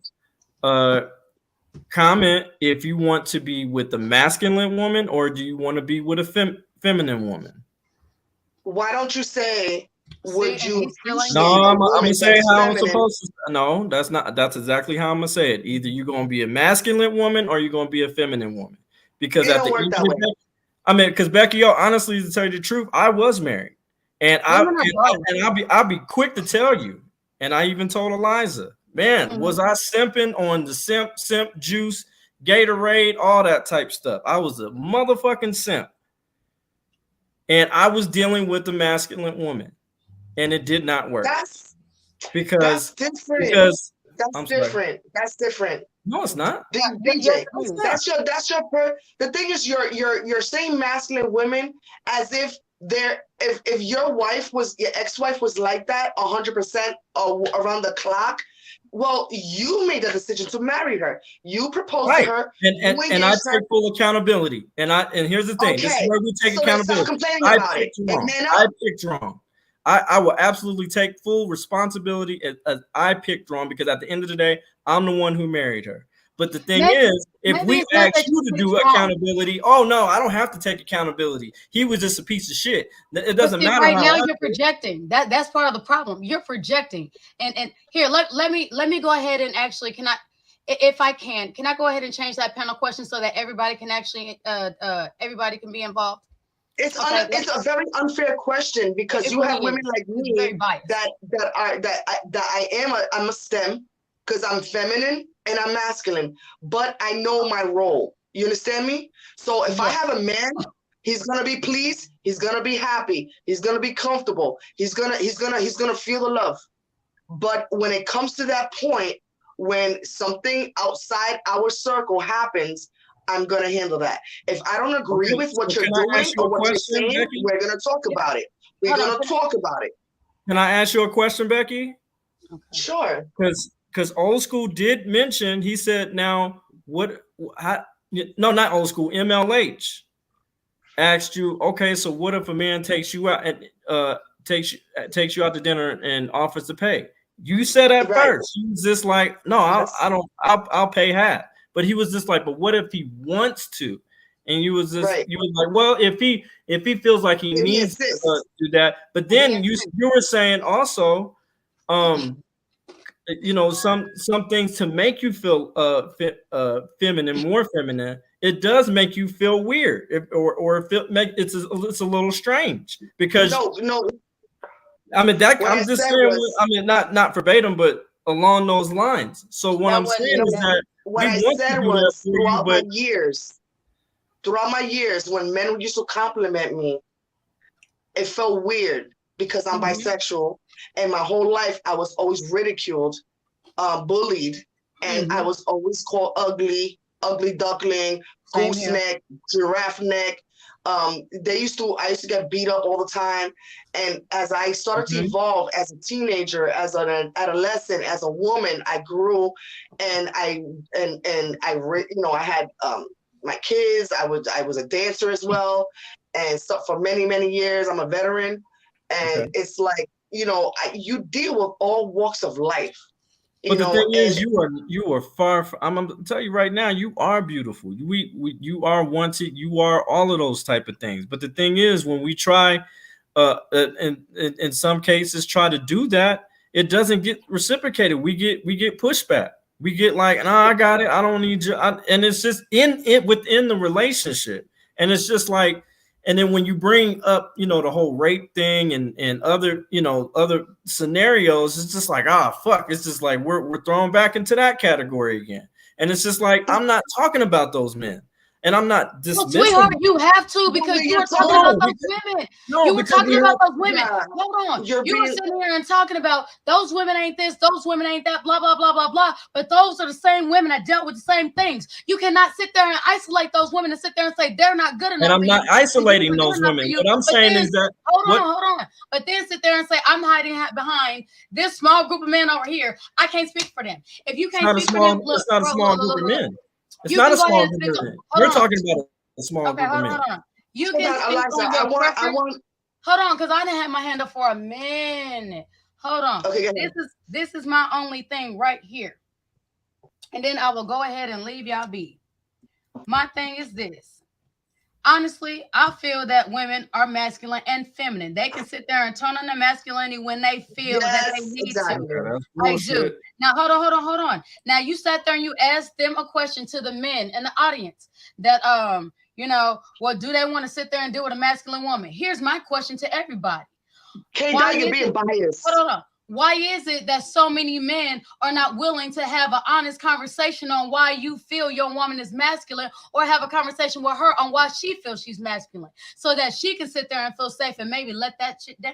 Why can't y'all have a conversation about that? Why doesn't she go? Hold on. Or why doesn't she go and do the goddamn work and go get some goddamn counseling if it's that particular part, and know how to become a feminine. Because women are afraid, just like and know how to know how to No, go. it's on not even. That's not even. No, hold on. It's Eliza, hold on. Right now, you're directing your whole energy at me. concept, your whole narrative based on your personal experience with your wife. Because No, your wife was absolutely not. not. That Not everybody absolutely is that not. I way. have conversations. Not everybody's that way. I know. I promise you. I have conversations with a lot of men and a lot of women, and I'm telling you, there is a lot. There's a lot. Okay. You're gonna sit there. And tell me I will say this, and because I don't think a man or a woman should be dating anybody if you are broken. Simple as that. If you are broken, you need to take your ass to the get therapy, get the necessary tools that you need to do to heal, so you can be a healthy significant other to your significant other or your partner, however you want to say it. So hold on, Eliza, hold on. So you're basically saying that a person that you're really like crucifying women to have some level of masculinity in them, right? Masculine attributes. So you're saying that you want them to pay somebody that is a government worker, paid by the state, to help you with your problems. So you don't believe in self-healing. You don't believe in people. Absolutely, I don't believe in doing self-healing. meditation. Absolutely, I do not. I do absolutely, I do not. I absolutely don't. You asked me a question. I'm asking. I'm giving you a direct. You want me to lie? Becky, seriously, I don't want to sit here and lie. I love you, K-Dot. You have so much to learn, honey. I want to give you a big hug. No, absolutely not. Absolutely yes. You need one. If I didn't go to and I think counseling is a wonderful therapy is a wonderful thing, and I think everybody should do it. And you know what? Yes, that's an investment. That is an investment in you. There is no better counselor there is no better counselor than people that live the life. They live their life by books and get paid for it. People that have knowledge and wisdom in this lifetime are the best teachers. Let me say Remember that shit. Let me piggyback off you. Shit. Hold on, Becky. Let me piggyback off you. Not only Remember that, shit, DJ. Hold on. So now let's go ahead and let's entertain this idea. Your first question, but it's not really a question that's meant to be answered. It's a rhetorical question. So you mean to sit there and tell me that after every single relationship you've ever had, K-Dot, you went to therapy? And then, wait. Not only did you go to therapy, but you stayed in therapy the entire time, sat there and got deep enough to where you did not carry any of the emotional baggage, pain, hurt, lack of ownership or indifference to another relationship. Because I can sit there and tell you that's not true right now, being that a lot of times you state that you're an alpha. And I didn't say out of relationship. No. You know what you're trying to do is twist that out of each and every relationship you're supposed to have therapy. That's bullshit, and I reject that. What I'm saying is now after my divorce, I did have I got therapy while I was married. I had my own separate therapy, and then after I got divorced, I went to therapy, and I also went to divorce class. There was a whole curriculum on how to transition, and I'm telling you that class probably saved my goddamn life because some people transit. I mean, if you divorce, that is nothing like a breakup. That is a fucking death. It's literally literally the transition or the death of the relationship, or absolutely, especially if you have children with that person. Okay, so I do apologize for battering that and getting it misconstrued. That was not my intent. I just wanted to gain clarity and understanding. I hear it's all good. We all good. I also want to say this. Now, let's go ahead and take the same scenario, though, with a whole lot of people, especially in the Black community, not just the Black community. I want to sit there and say that for our audience, not just Black folks, but I mean, we are BIPOC people up here. We are folks of color, including Road Dogg. He just don't know. Because he's clear. Boy, like a motherfucker. So I'm gonna go ahead and say this.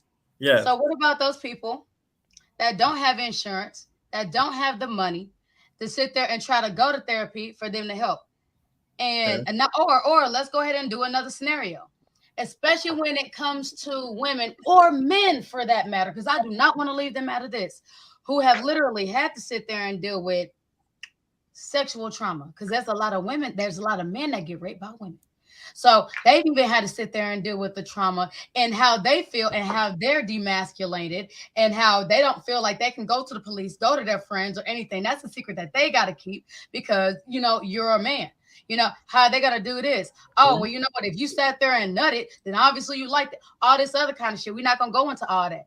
But all this other kind of shit, you know, I want to sit there and talk about, well, what about them that really don't feel comfortable with going to see somebody? Or, mind you, whenever you're sitting here and actually doing therapy, one of the main issues is shame and hiding. That's one of the reasons that we repress so much. So how are we supposed to sit there and take that up if we're honestly still, even in therapy, in fear of being shamed and ridiculed by the person that we're talking to? But you don't believe in self-healing. If that's the case, the majority of this world is never going to heal. And then these same conversations that we're having are going to do nothing but a cycle. And you know what? At the end of the day, as far as identifying ourselves with good men, even my only comment to that is this. You know, even Columbus sat there and thought he was a good man. He had syphilis. Well, the whole thing is, no, he was a piece of shit. Well, the thing is, in his head, you think he was a piece of shit? No. Absolutely. He was a piece even of shit. Hitler, even Hitler thought that he was a good man. He thought he was doing all that fucked up shit for the right reasons. Columbus sat there and thought he was doing all that fucked up shit for the right reasons. So, I mean, the reason I brought that up is my king. And I'm sorry, as a queen, I don't care if I'm a queen of the next village. I have to sit there and bring this to you. No, you are a queen. You are constantly saying that you are the alpha in a relationship. And when I say this, I mean no disrespect, and that's not a disclaimer. I'm saying I don't want you to feel a certain way. I don't want you to feel triggered or attacked whenever I say this. Okay. But whenever I think of a king or a semblance of a king, James Earl Jones comes to mind. I'm gonna tell you why. This man, with his voice alone, never has to sit there and say anything that he is. All he has to do is sit there and make a request, and honey, it is done with a quickness. Okay? Even in the fucking Lion King. Eliza, in chess, who has the most moves? Yes, the queen is there. In chess, the queen, who has the most moves? Queen. The queen. The queen protects her king. Yes. In a chess game, because the king can only move one step at a fucking time. Yes. The queen moves in all directions. But hold on, let me get to the point where what I'm sitting there saying. At the end of the day, that's what life is all about. Hold on, if Becky. You really think about it. Becky, hold on, Becky, hold on. Go ahead. The end of my statement is this. I've yet to sit there and see one movie where James Earl Jones has to tell anybody he's a king. All he has to do is sit there and let his voice be heard. So, and what I mean by that is all he has to do is appear somewhere and his presence tells everybody else what they need to know. He never has to sit there and once announce that he's alpha in anything. Okay. Right. So that's my mindset. Whenever you are truly king, queen, alpha, mega, beta, whatever, insert here. Whenever you are anything, if you have to tell somebody, you still got work to do. Once everybody else knows it and you ain't never got to say a word, you doing your job. Does that make sense? That's exactly. Yeah, I mean, yeah. That's a crown that has never been tilted. No, I pay attention. No, but the thing is, I pay attention to outcome. You know what I'm saying? If you saying that shit, make sure you live it. Make sure you produce that. Maybe if you say you're a good person, that has to. You can't just say it. Like for instance, T.I. said he's the king of the South. I ain't gonna lie, I probably took him out as a joke, but at the end of the day, but what I'm saying is that he is solidified to where he can say that. You know what I'm saying? Yeah, and I think when T.I. said it, he was trying to manifest that because at that time, they I mean, shit, kind of like talk about the king of the South. All the fucking kings of the South was over there in motherfucking Texas. And he was saying, I believe Scarface was the king of the South, but that's just me. But But my nigga, yeah, but, sorry. Sorry. But what I guess what I'm saying is that it's kind of like, you know, in hip hop, you saying that you the best, and you could just be just your first year.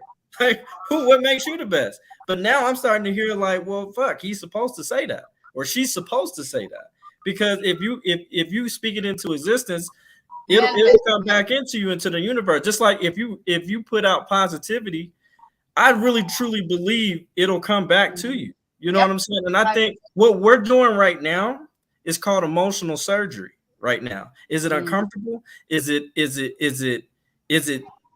suck? With my Yes. little Yeah. But at the end of the day, the conversation needs to be had. And to answer your question, American Justice. I'm sorry, I hadn't even been watching the chat. I'm sorry, y'all. I think she said, hold on. God damn it. I'm trying to get back up to. Oh, it says, what makes a good man a good man, K. Dot. Okay. What makes a good man is, first of all, being accountable for his own shit. Somebody who can look in the mirror, honestly look in the mirror every single day and know his worth and know he's not ashamed to look at it. Because I'm gonna tell you right now, rich, poor, black, white, a lot of men that there are some men that cannot look themselves in the mirror. I can look myself in the mirror every day and know that I do a service to my community. I'm a great father. I'm a great companion. I'm a great networker. I put a lot of people together. You see what we're doing right now. You know what I'm saying? And continue to build. I believe in treating people with the utmost respect and dignity, even if we disagree to disagree. I do not run. Right. I do not run. I do not run. I do not run from anybody who opposes my ideology. I do not hide in the corner and be like, okay, well, I'm not going to say that no more. No, I stand on it 10 toes. Or I'm allowed to be corrected. Eliza has corrected me a few times, and I said, you know what, Queen, you are right. I am corrected. That's accountability. That's a good man. A person who stands on what he said, the person that his word, because sometimes that's all you got at the end of the day is your word that creates a foundation for you to work. Word is born, word is bond. Yeah, we learned that. I'm from the East Coast, just like Becky. I'm from Jersey. You know, if you can't stand on, I'm from the middle. We ain't got nothing to do. No, shit. I represent the Midwest too. I've been out here for a little bit too. The most we got is damn YouTube and TV. Damn it, we working on it. Shit, we working on it. Well, Arkansas, what is that? Is that Midwest? I am not from Arkansas. Well, that's right. I'm sorry. My bad. Oh, I'm sorry. See, I stand corrected. My word. I stand corrected, Queen. I apologize. You know what I'm saying? Like, what I'm saying is that I'm just trying to have a conversation, and that's what we're doing. We just happen to times raise our voices a little, and you know, there ain't nothing. If you call me right now and after the show is over, it doesn't matter. I'm gonna answer the phone. Period. And if I call you, you're gonna answer. What's up, bro? What you need? You know what I'm saying? And at the end of the day, yeah. And Becky, honestly, Becky, I'm not honestly, Becky. You and I have fallouts, but I love you. I want to say, I love you. Beautiful. I love her mentality, and I appreciate you having the conversation. Seriously, you know we love and you. I appreciate you being on the show for real. And this is what grown people do. See, kids, they be all on Facebook and be like, "Oh, I'm gonna shoot this. I'm gonna do." No, we don't. I don't need to do all that. We need to have the conversation. What we're doing is having emotional surgery. That's what we're doing. And at the end of the day, I think we both want the same goal, and that's people together. Because and I'm tired, Becky. Yo, you way too goddamn fine to be by yourself, baby. You understand me? I'm just saying. choose to be by myself, baby. I get it. I get it. I'm just saying. It's a compliment. I promise. It's a compliment. Thank you, baby. Thank you so much. And you know something? I have, being by myself, I have on my own level progressed. You know, I have a dog. I have Gotti. That's my son. And you know, it has been a very difficult journey, but you know something? At the end of the day, I am where I'm progressing from this point. This is what matters. I see a lot of things are going to be happening. I have doors are opening for me, and this is to me is paramount. You know, having a pit bull has been very difficult. Challenges with living places since the very beginning. But you know, I'm at a point where now I'm in a new apartment. I'm in a third floor, but I found a place that accepted my son. You know, and that's all that matters. And here's the thing, like I believe in, even though I'm single, I want to be very clear. Women control the access to sex, and when a baby is born, we have no control over that. And if you do take advantage of that, that's called rape. That is fucking rape. Let me repeat that. Women control the access to sex, not men. So if they are not willing to give that to you, that is fucking rape. No is no. No means no. No means fucking no. And run. Yeah, just go away. Yeah, exactly. Now, honestly, no means no at any time. What men have a control of is long-term relationship consuming marriage. That's the only thing we have to work our way up to sex, just like women have to work their way up to marriage, because at the end of the day, it is us that's supposed to be proposing. I'm not saying that women haven't proposed to us. Actually, I think that's actually happened to my cousin, but that's very rare. And I want to have him on the show and how was that experience? Like, but anyway, I'm sidetracking. I'm sorry. But that like I said before, that shit is rape. If woman does not give you access to her body, you that no means fucking no. And I mean that shit. And I mean that fucking shit. Hold on. It doesn't even matter if they sat there and they started to say yes anytime. At any time. No, if they say it's the same thing as the Fourth Amendment. If a police officer, if you give him consent to search your car and then you say no, they cannot do it. They can. They're just not supposed to. They're not supposed to. Right. Yes. Can I say something real quick? Yes. Oh no, I'm sorry. Finish your point. I'm sorry, baby. You're so beautiful. Go ahead, baby girl. Talk. I'm sorry. Oh no, I was just sitting there thinking, like, you know, he said that they can't. They're not supposed to, but they do. Does that sound familiar? Anybody? Right. I don't know if I ever had a. I lost that point, but.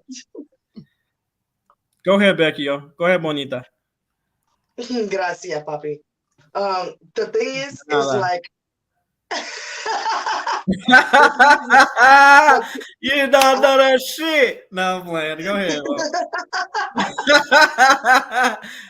I love you, DJ. I love you. I do. I adore you. I really adore you. You remind me so much of my son. My son is a Marine vet, and he has such a good heart, and he's well spoken. He's a Marine and vet, but he has such a good heart, and he has his masculine, but then he has his compassion side of him. Dealing with women and stuff like that, because he's almost 30, and I have kids over 30 years old, but he's my baby. Uh-huh. And what I was going to say, you talk about the masculine, women and everything like that, but you like hypothetically, like, because you already have a relationship, but in my mindset, as I listen and watch you guys' videos, I said, I could see myself with DJ. And you know what? Pigs are single. No, he's not. Yes, I am. No, I don't. Yes, he is. You did. The last conversation we had, you did a show because of that, I don't. He rectified that situation. Well, I didn't hear all about that. No, but I'll do respect. I respect her. I want to be clear. I respect her 100%. It just didn't. You know what I'm saying? I do too. She didn't want to get on my particular program, and that's okay. And I love her, and she's. I wish her nothing but the best.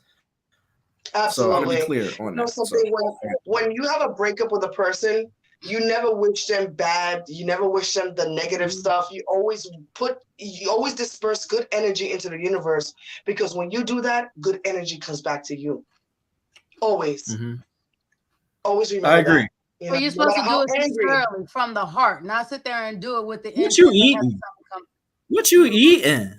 Bugles. Who, me? I'm talking to her. Eliza, what you eating? Oh, I'm not eating. No, I'm talking about. Oh, I haven't had them in a long time. I haven't had them since I was a kid. Okay, I'm sorry. I didn't get. Remember, I told you I only had like 2 hours of sleep. I didn't get breakfast. Oh, that is right. Okay, we going to get ready to dissolve the show. Let me finish my point real quick. You go ahead with your final thoughts, Becky. Yo.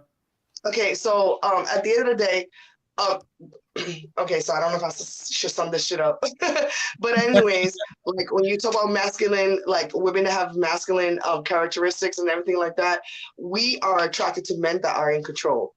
We love our strong men. You know, like I see you as strong, but I see you as being very well-spoken, very well-rounded, and I see when I see myself, I see a balance, and I see you. And then you have pigs under pressure. I was like, oh, I was crushing on that motherfucker for so damn long. I was like, oh my God, he's so fine in the way he talks. He don't take no shit. And that's the way I am. You know what I mean? So it's like, I got that, it's like a struggle, good and evil within myself. You know what I'm saying? So there are people in this community that I strongly admire and that I always support. And it is what it is. But at the end of the day, I hope all you guys had learned something from our conversations. Yes. I didn't speak much, but I said my two-piece, and Eliza, spoke her two-piece, and we all had a very intellectual conversation about life experiences and about everything. And I hope you guys are all safe over the weekend. Stay cool, stay warm, and stay blessed. Becky, just before you leave, and happiness. Can I ask you a question? Sure.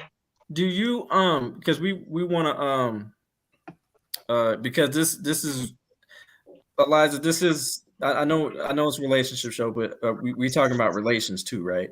Yes, we are. Okay, we gotta get to the sexy too. If you know, do you know a sexologist or? I'm sorry. Do you know a sexologist? Do I know it? Yeah, me. I love you, but look, that's my head though. I'm trying. I was gonna open a studio years ago. Yeah, I was gonna open a studio years ago, but I was I made a lot of money. I think the next I think I might be able. I think the next topic we're gonna have is sex, some type of sex, sexy something, just to mix it up. All right, we did some relationship shit. Now it's time to get into the sexy. The next show, but me and Liza will let you know. But we would love to have you on that as a panelist. Thank you. I appreciate you guys so much in the chat too. Yes, appreciate you on the chat. Absolutely, Eliza, go ahead with your final thought, ma'am. I just want to go ahead and respond to that. I'll probably be doing one because on my show, now that I have my restream up, my show is actually going to be the conductive counterpart to Mr. K-Dot's show. K-Dot's show is aimed specifically for men, which I think is beautiful. But I think we need one for women. I think that there are some men that could actually we could do a lot of good with opening up our mindset to, for men, so they can actually see, instead of trying to hear it from their girl and the craziness, they can hear from different women to understand where we're coming from. Absolutely. And maybe, just maybe, how to be able to sit there and try to fix some of the relationship on their end. Because the main issue is communication. So if you can sit there and get the same thoughts from an outside source and be able to try to implement something, that's still saving a marriage. Right. Yeah, because I'm not saying I know how, you know, I put down in the bedroom, baby, you know what I'm saying? But what I'm saying is that I do want to know more things as far as how a woman wants to be touched and kissed and certain things. That's dope. There shouldn't be, that's education. If somebody's willing to teach, and I know Eliza and Becky, y'all, I know, you know what I'm saying? I know y'all can give me, I don't mind asking, ain't nothing wrong with that. I feel like I don't think there's anything wrong with it. Is getting education on that, you know what I'm saying? Because I never had no complaints, but you always want to double up, you know what I'm saying? I always strive to be better. I'm gonna let you go ahead and answer that one. Go ahead. I wanted to say something, but DJ, you can finish your what you said. What? Nuh-uh, don't even let him finish. It was supposed to be my final thought. So go ahead, Becky. So when it comes to a woman's body and how a woman wants to be treated, how a woman wants to be touched, only a woman knows that the best. A man, you guys are a tool to help us to procreate and be our, to be a team and to build, but a woman knows, like a man knows their body better than a man, like any other a woman, you know what I'm saying? So, but there are women who do better jobs than men, and there are men who do better jobs than women. And that's facts. I'm bisexual, so I know. So all right. At the end of the day, we all know, women know the principles, the essentials, everything sexually that we need to build us to that point and to that level. And we are your teachers. We had to teach men how to eat our pussy. We had to teach men how to do a lot of shit. Don't stroke me the way you stroked that last bitch. Don't eat my pussy the same way you ate her pussy. This is how you can eat my shit. No, this is how you can facts. stroke my That's shit. big You know what I'm facts. saying? No, but that's okay. That's okay. Am I You lying? should. It's your body. You should tip me like, nah, baby. That might have worked with the No, but last that's girl a man. that you did, but that shit don't work over here. Like, Well, hold on, that's hold on. okay. I think Exactly. That's what a man lacks. They need to realize that at the last person, if it worked for you for 10 women, it don't mean it's gonna work for you for the next woman. You feel me? So I agree. 100%. This is why men are always being taught. They never will admit that, but it's factual. Men are taught how to eat a woman's vagina and how to eat and how to have sex with them, because you can't like ram bam a girl, like especially me after 3 years. If I was to ever have a sexual encounter with a guy and he's gonna try to think he's gonna bam ram me, I would knock him the fuck out and mace him too. Well, the first woman I actually ate out. Hold on. There's no way you're gonna ram this shit, because I ain't having sex for so long, and I know I'm a very sensual, passionate lover, and there is, and you got, when it gets hot and heavy, it gets hot and heavy. But let me build on that momentum, because I haven't had sex in so long. Even if I did, it is what it is. Go ahead, baby girl. You know what I'm talking about. Oh yeah, I do, 100%. Because I'm also a very sensual person. But here's my thing: every woman has their own thing, so it's gonna be hard for a man to just kind of come to the group and then just kind of figure out things. But right now, I want to normalize men admitting that they don't know how to please somebody. Now, when I say that, I know a lot of men heard it, and it was one of those type of, it kind of went to it kind of hurt their ego, hurt their pride. And I know it didn't. That's not my intent. But my thing is, I want to normalize that, because at the end of the day, especially if you're sitting here talking about, having a partnership in a woman, because once again, the most important thing for a lot of people, I'm not just going to say a man, for a lot of people, is the peace. Baby, the exchange of power that comes during sex, especially when you are passionate and you are making love, which is not the same as fucking, and it is not the same as sex. It is a form of procreation, but baby, that is when your mind is connected to your heart, and your heart is connected to your body. You are no longer having control of what the fuck your body does, because these two are in sync. And so, what this energy is, the way that they are communicating is what makes your body sit there and already. Once again, how somebody can do like this and not even touch you, and you can already have 2 orgasms just by having their hand close to you. Not touching type of eroticism, that's the type of shit. So that's what I said. I want to normalize. Eliza, men don't realize that. They don't realize that it doesn't. It goes beyond sex. When a man does a very beautiful gesture, like sending flowers or a note on the refrigerator or something like that, that's like.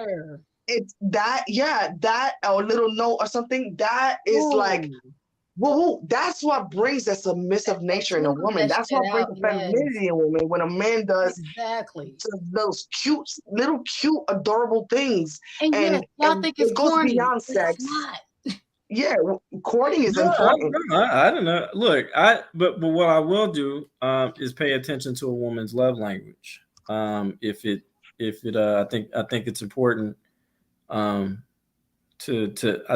understand a woman and what a woman wants, it's important to understand the love language of a woman. Right. Just like vice versa, as far as the love language of a man, it's not how you think the man wants to be loved; it's how he wants to be, and vice versa for the woman. Oh, I already told you my thing with Exile, baby. Look, I have something called a roadmap. Oh Lord! Don't say "Oh Lord," baby, because I'll turn this camera and I do that shit right now. Y'all can watch this motherfucker wake the fuck up. And Lord! Oh Lord! Just like this. So Lord. at the end of the day, it's just about not only finding right spots, and it's not just about love language. It's about being able to sync. I need to be able to get where I need to be able to form his piece up here, because you're not gonna. It's almost like, think about it like this: if you're playing a video game, it's gonna be hard as fuck for you to focus, to sit there and want to fuck, aka get hard, and then to bust the nut while your focus is somewhere else, right? So first thing I want to do mentally, I need to be your piece. Therefore, your mind is clear. So anything that's happening, it does not matter if it's baby. Can you say that again? Can you say that again? The peace part. Yes. Can you? Yes. I'm gonna need that. I don't think they heard you in the back.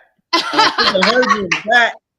I'm gonna need you preaching today. I don't think they heard you in the back. We need to sit there and work with the mental to be their peace. It does not matter if we need to go ahead and remove kids, clean house, cook dinner, do something, clean up room.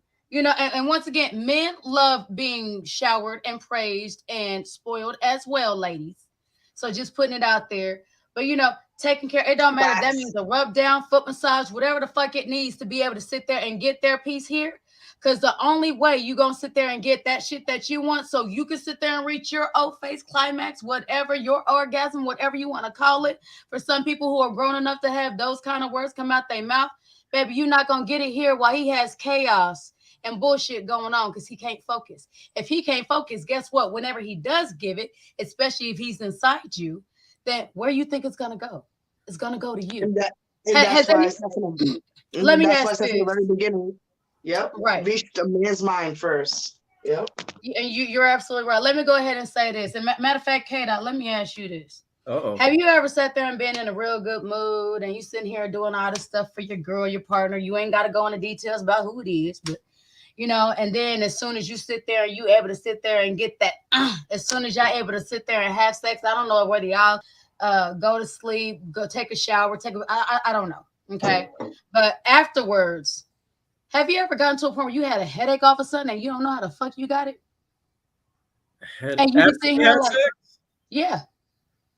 And you be sitting here like, damn, you know what I mean? Fuck, we just got done doing this. Now I got a fucking headache. Has that ever happened? I don't know if I ever had a headache. Now, I got 2 girlfriends where they were sitting here. I'd say they was fucking with the wrong dude, because they Yeah, I didn't know never they had no fucking headache. had No, titties. I feel And good. well, yeah, but I mean, like, even No, I at, never had a headache. I never like, had a let's say headache. you go to sleep and then you wake up and you like, fuck, my head hurts. No, not me. After hangover. Right. Is that a bad thing? No, it's not. Is that a bad thing? No, Okay. what I'm saying is I have a few girlfriends. My sister, the one that, you know, does not like you, but she likes you. You know the one I'm talking about. I ain't gonna put her name on blast. Somebody said sex gets rid of my headache. Well, honestly, it's supposed to. But Well, yeah, whenever 'cause there's your exchange of energy is not clear. That's the dopamine, right? It's Right? not just the dopamine. It's Okay. once again, sex is actually a spiritual act, but nobody wants to look at it because science can't sit there and they can't identify those areas, so they choose not to talk about that shit. But sex is Okay. actually a spiritual act. So whenever you're doing that, you're sitting here and taking on all the other person's bullshit, emotions, irritations, frustrations, anybody that they didn't fuck with, if they ain't got they self clear, they problems, their concerns, their burdens, everything else. So Do can I you- ask a this- question real quick?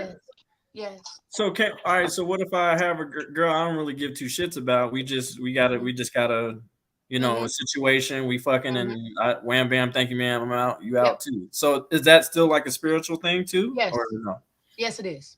Okay. You still made a spiritual tie with her. Yes. God damn. I mean, hold up. Since That we gonna sounds talk deep, about man. this- I disagree.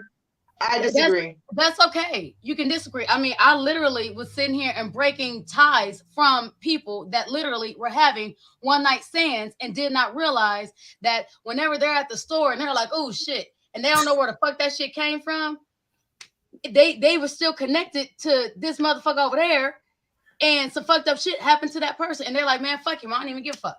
Well, I've had to do some tie breaking. Okay. So yes, I charge for that though, but this is not that kind of show that I want to be talking about the side shit I do. But literally, and K-Dot, I Yes. love you as my brother. I'm gonna sit there Yeah. and tell you this Yeah. because of where we come from. Do not smash no chick on her period, bro. I don't give a fuck if she sit there and tell you to feel better. I don't give a fuck if she sit there and tell you it's really. Don't. Absolutely Don't. not. No. Some people after they get married, they do that shit. No, don't do that shit. Don't do that shit. That's disgusting. I trust you. Hell, shit. it's I mean, I disgusting. never did it, but I trust. Yeah. Bruh, we gonna have that conversation when this shit closed down.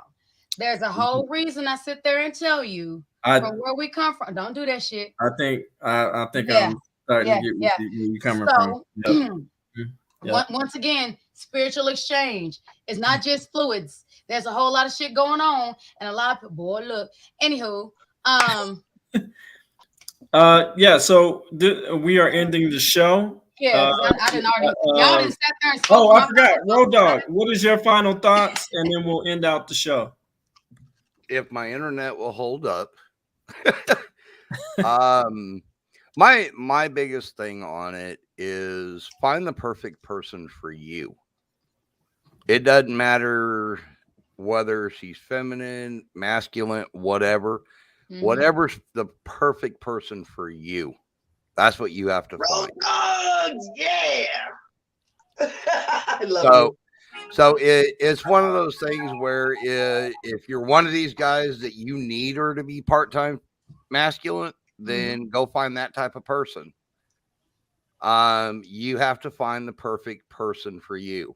And that's one of the things that I always say is I want the perfect girl. And people are like, there's nobody perfect. No, there is one. There's one that's perfect for me. Well, yeah, that makes sense. Okay. And a lot of people don't get that. They're like, but she's not perfect.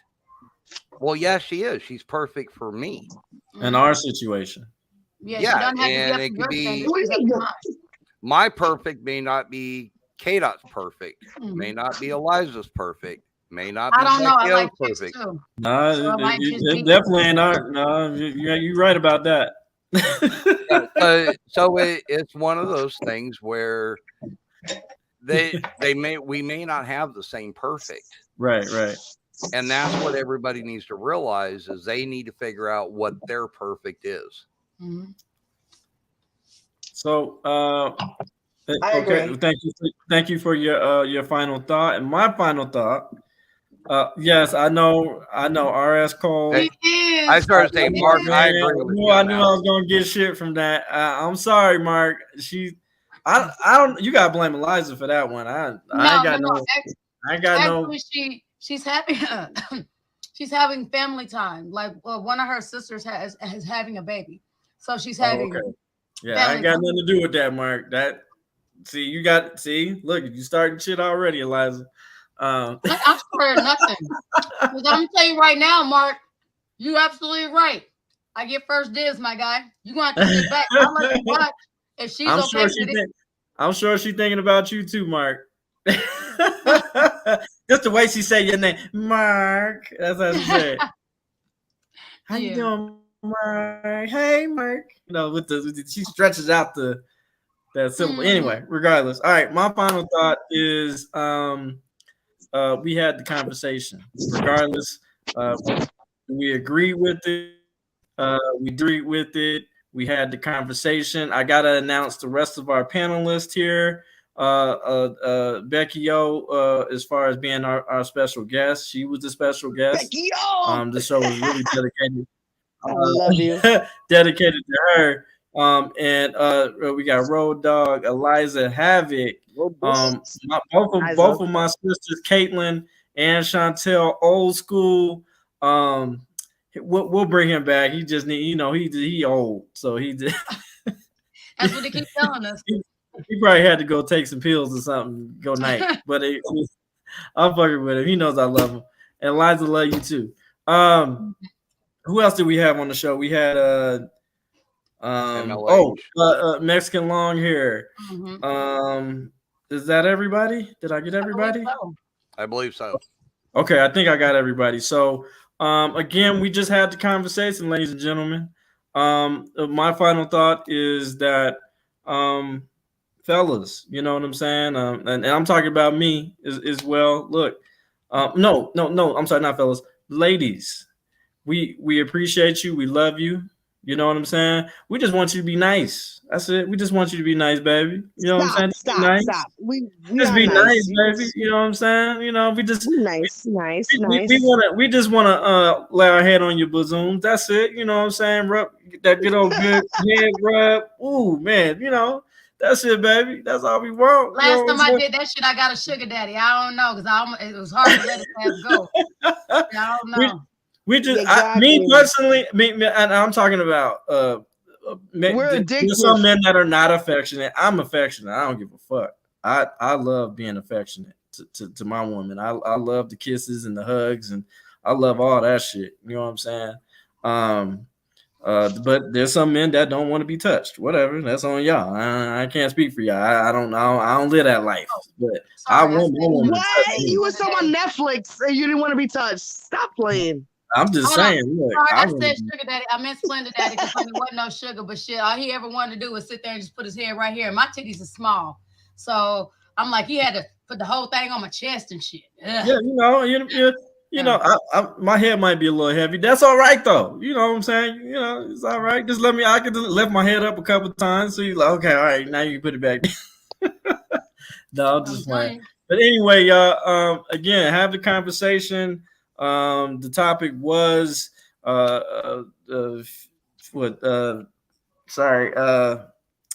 feminine masculinity in a modern society. Okay. I guess he changed the whole title up. That's all right. Yeah, I was trying to I'm trying to remember that shit, so I can just already have it in my head. And sometimes I don't have the best memory, so that's why I write shit down. Masculinity and the well, at the end of the Americanized women changed their whole. They evolve as through generations. So it's not like back in the 70s and the 80s or the 40s or the 50s. Like women evolve, like men evolve. Women don't only evolve, men do too. So what you're failing to understand, men have changed with women, good women. They treat us like shit because of their own personal experiences. And they're great women got treated like shit, and they treat men like shit.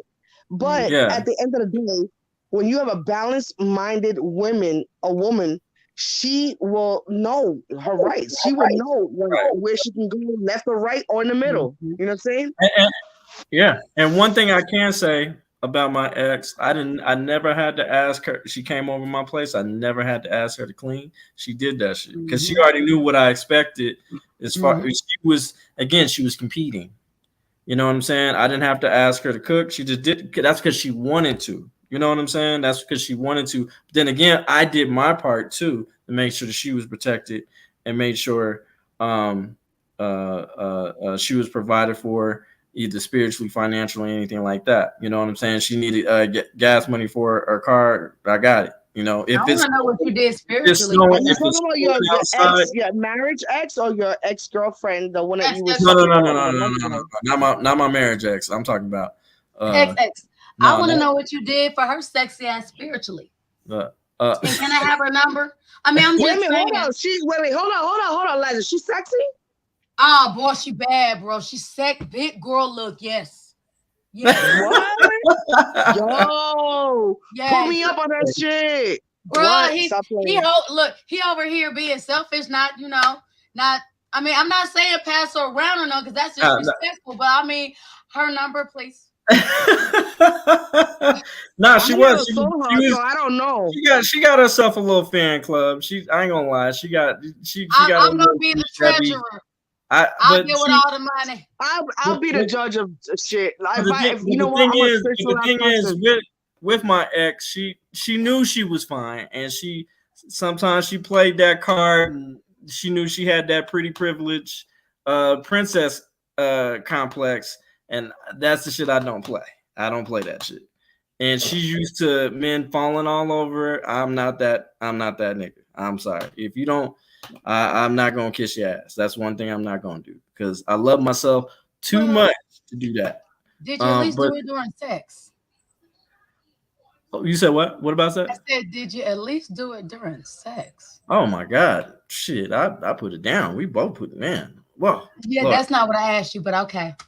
Oh, I'm sorry. I just heard sex. Did you kiss her ass and both them cheeks? Did you spread it a little on the top?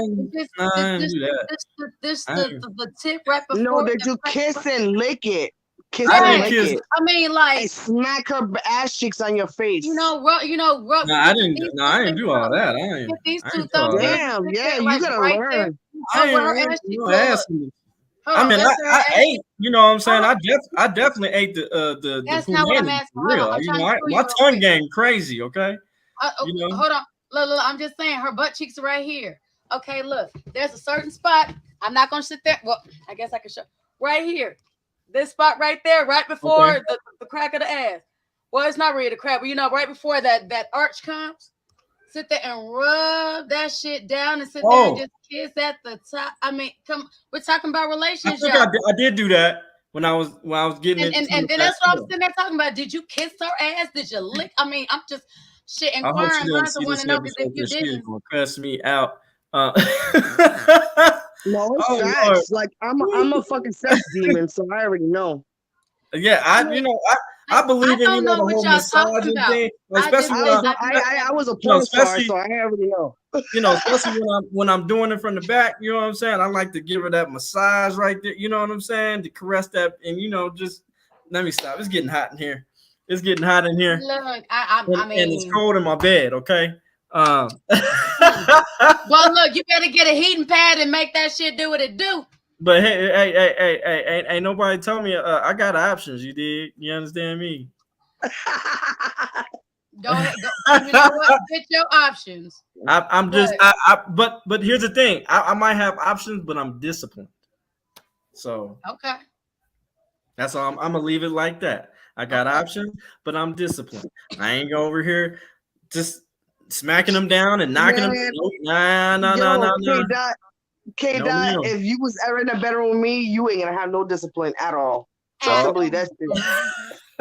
You can let I all mean, the I horses can't even go, speak on that. That's not even my conversation. including your horse. Like I And said, also, I'm just gonna be over here with my lip gloss because I'm not allowed to have no conversations on that. I mean, oh, I forgot. Hey, Eliza, shout out your channel.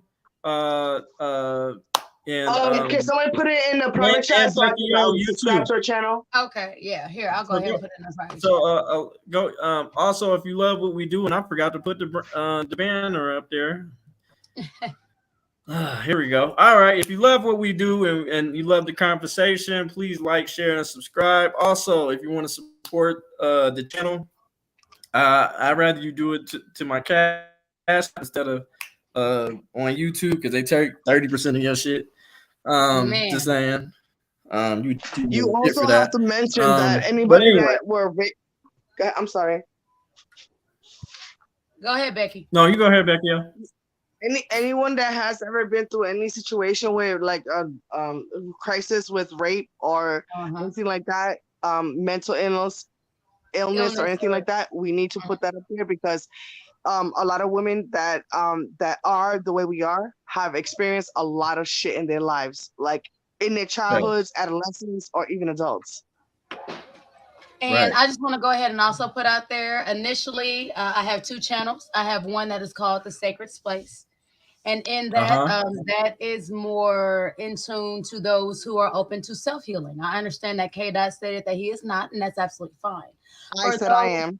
For those who are open to self-healing, for those who don't have a problem getting deep and down within themselves versus the need to go ahead and express themselves with others, we have things like being able to journal, or one of the things I'm working with my husband on right now is just being to have a recorder app on your phone and just being able to go ahead and say your opinions and don't stop until all of your stuff is out. And understand, you will be the only one hearing it. No one's going to go back and hear it. So you can get as dirty, as deep, as as personal as you want to get. It is not for everybody. It is for you. But if you guys are into self-healing, that will be more so what my second channel is. I do apologize. I have not been doing a lot of those because I've been on other channels, but she's been busy. She's been on tour, y'all. Man, myself as well as RS Cole will be doing those together. Mark, you better head over there. So, Better head over there, Mark. My friend Miss RS Cole has a podcast, and I've asked her whenever she can make time to go ahead and start coming to my show, to being able to work through a lot of things that a lot of people might not realize is there. They might see is there, might not know how to handle it, might not know what to do with it. Okay. It's easy to unearth a lot of things, but then, there's that question, what happens when it's all here? And as much as I want to say, drop that shit, a lot of times we were not taught how. We were taught to go to somebody else and talk about it, but sometimes you need a little bit more than to talk about it. So right. That's what my second channel is here for. My Cash App is $ Eliza Havoc, the same way it is spelled on your screen, which is right there. Simple minus the space. Okay. Yep. Oh, also, if you need a dope ass civil rights attorney, contact my guy Milo Schwab. I will later put his number in the description on the show. I'm going to shout him out every single time we put it in the private chat as well, because you already know I already gave you my game plan for this year. Nationality. So, baby, best attorney in the world, and he's also doing a case for the 2 people. One got his arm shot. Who are you talking about? Who are you talking about? Marlon Schwab, my attorney. He's also a civil rights attorney and criminal defense attorney. That's the one. Well, y'all seen him. Y'all seen him on a live when MLH was doing the live. Everybody, all the girls was all like, "Oh my God, he's so fine." You know what I'm saying? Yeah. What state are you in? He's in Colorado. That's the one. You remember? So First Amendment orders only do like a couple of states. They don't do the whole United States. Who? Well, no, he's a lawyer. No, I think he travels. He's actually doing the Kyle Rittenhouse. civil case. He's not representing Kyle Rittenhouse. He's representing the people who the guy who got his muscle shot off and the other guy who died. And they're going to be suing Kyle Rittenhouse for that. So, yeah, I mean, for assault, battery, and death. Yes, correct. murder. And that's not in Denver, so he does. I'm assuming he's licensed in other states too. So I don't know how many states, but I can ask him. Send me his information. I will. I would definitely send you his information because he's dope as shit. Dude Mine knows what he's too. doing. But I mean, I don't know, because if he's fine, I ain't trying to have nothing happen to that poor man because he's trying to help me. I'm just saying. Ladies, he is married. I just want to. I mean, I don't know. I've never seen the man, and I don't know. My thing is, I don't care what you look like. If we're not vibing on the same wavelength, baby, you can be motherfucking Shamar Moore, and it's gonna be like, that's nice, honey. You light skin. My kids is light skin too. Shamar Moore. That's what about Denzel Washington? Oh, that Denzel Washington is way sexier. Great actor, beautiful, amazing. Yeah, he's married. He's married. No more soft. He is married. I'm light weird. Skin, he's a soft. He's soft. Yeah, I don't care. Like he's not. I don't find him attractive at all. Believe it or not, I really don't have a type. Like I have a certain type that I like that His are son chocolate. I will say. Like oh boy that married Kimora Lee Simmons after she sat there and divorced oh boy. That dude that was like the African actor. Yes, Idris Elba. The one that played in Amistad. He done got the accent. You talking about the dude that played in Amistad? Yes, that man is. Oh my god.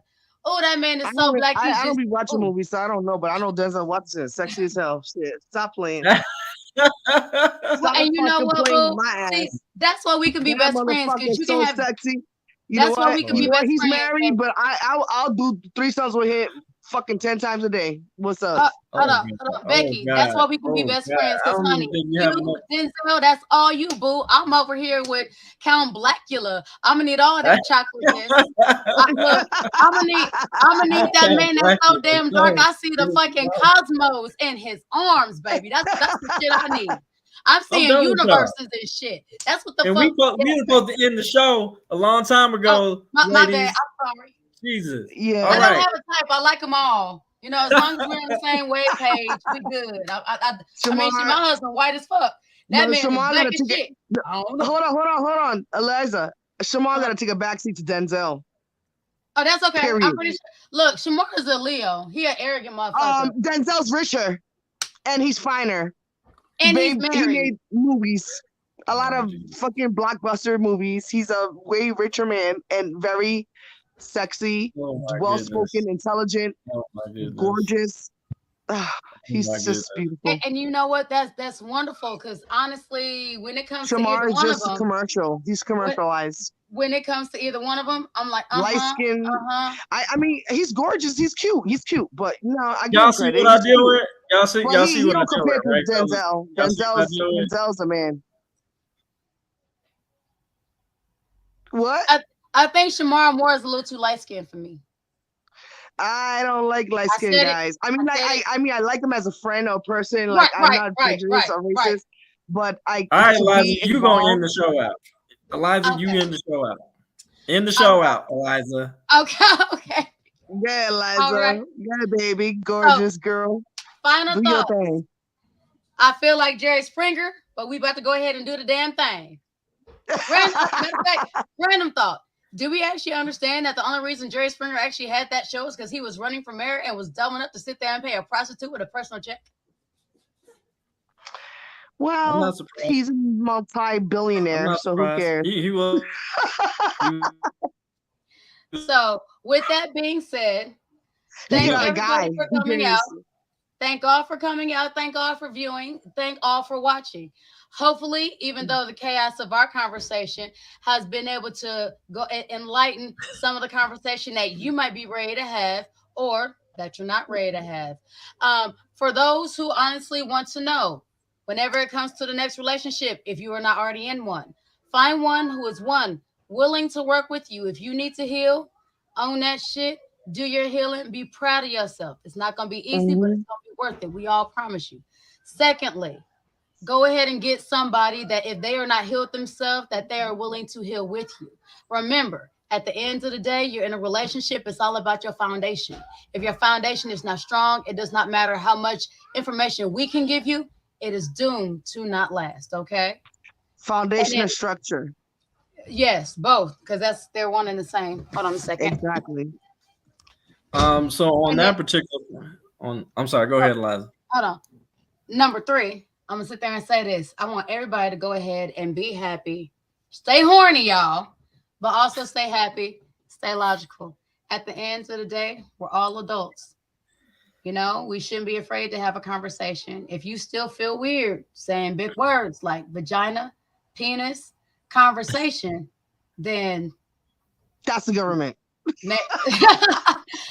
Maybe this might not be the place place to control everything. or you might need some healing. Either way, we are all here to be able to benefit you. So with that being said, no further ado, thank you all for coming. We love you. We appreciate you. And have a wonderful day. God bless everybody. Love you all. It's your boy DJ K. Eliza. And my co-host, Miss Eliza Have It. And we out. 1. Yeah. Peace.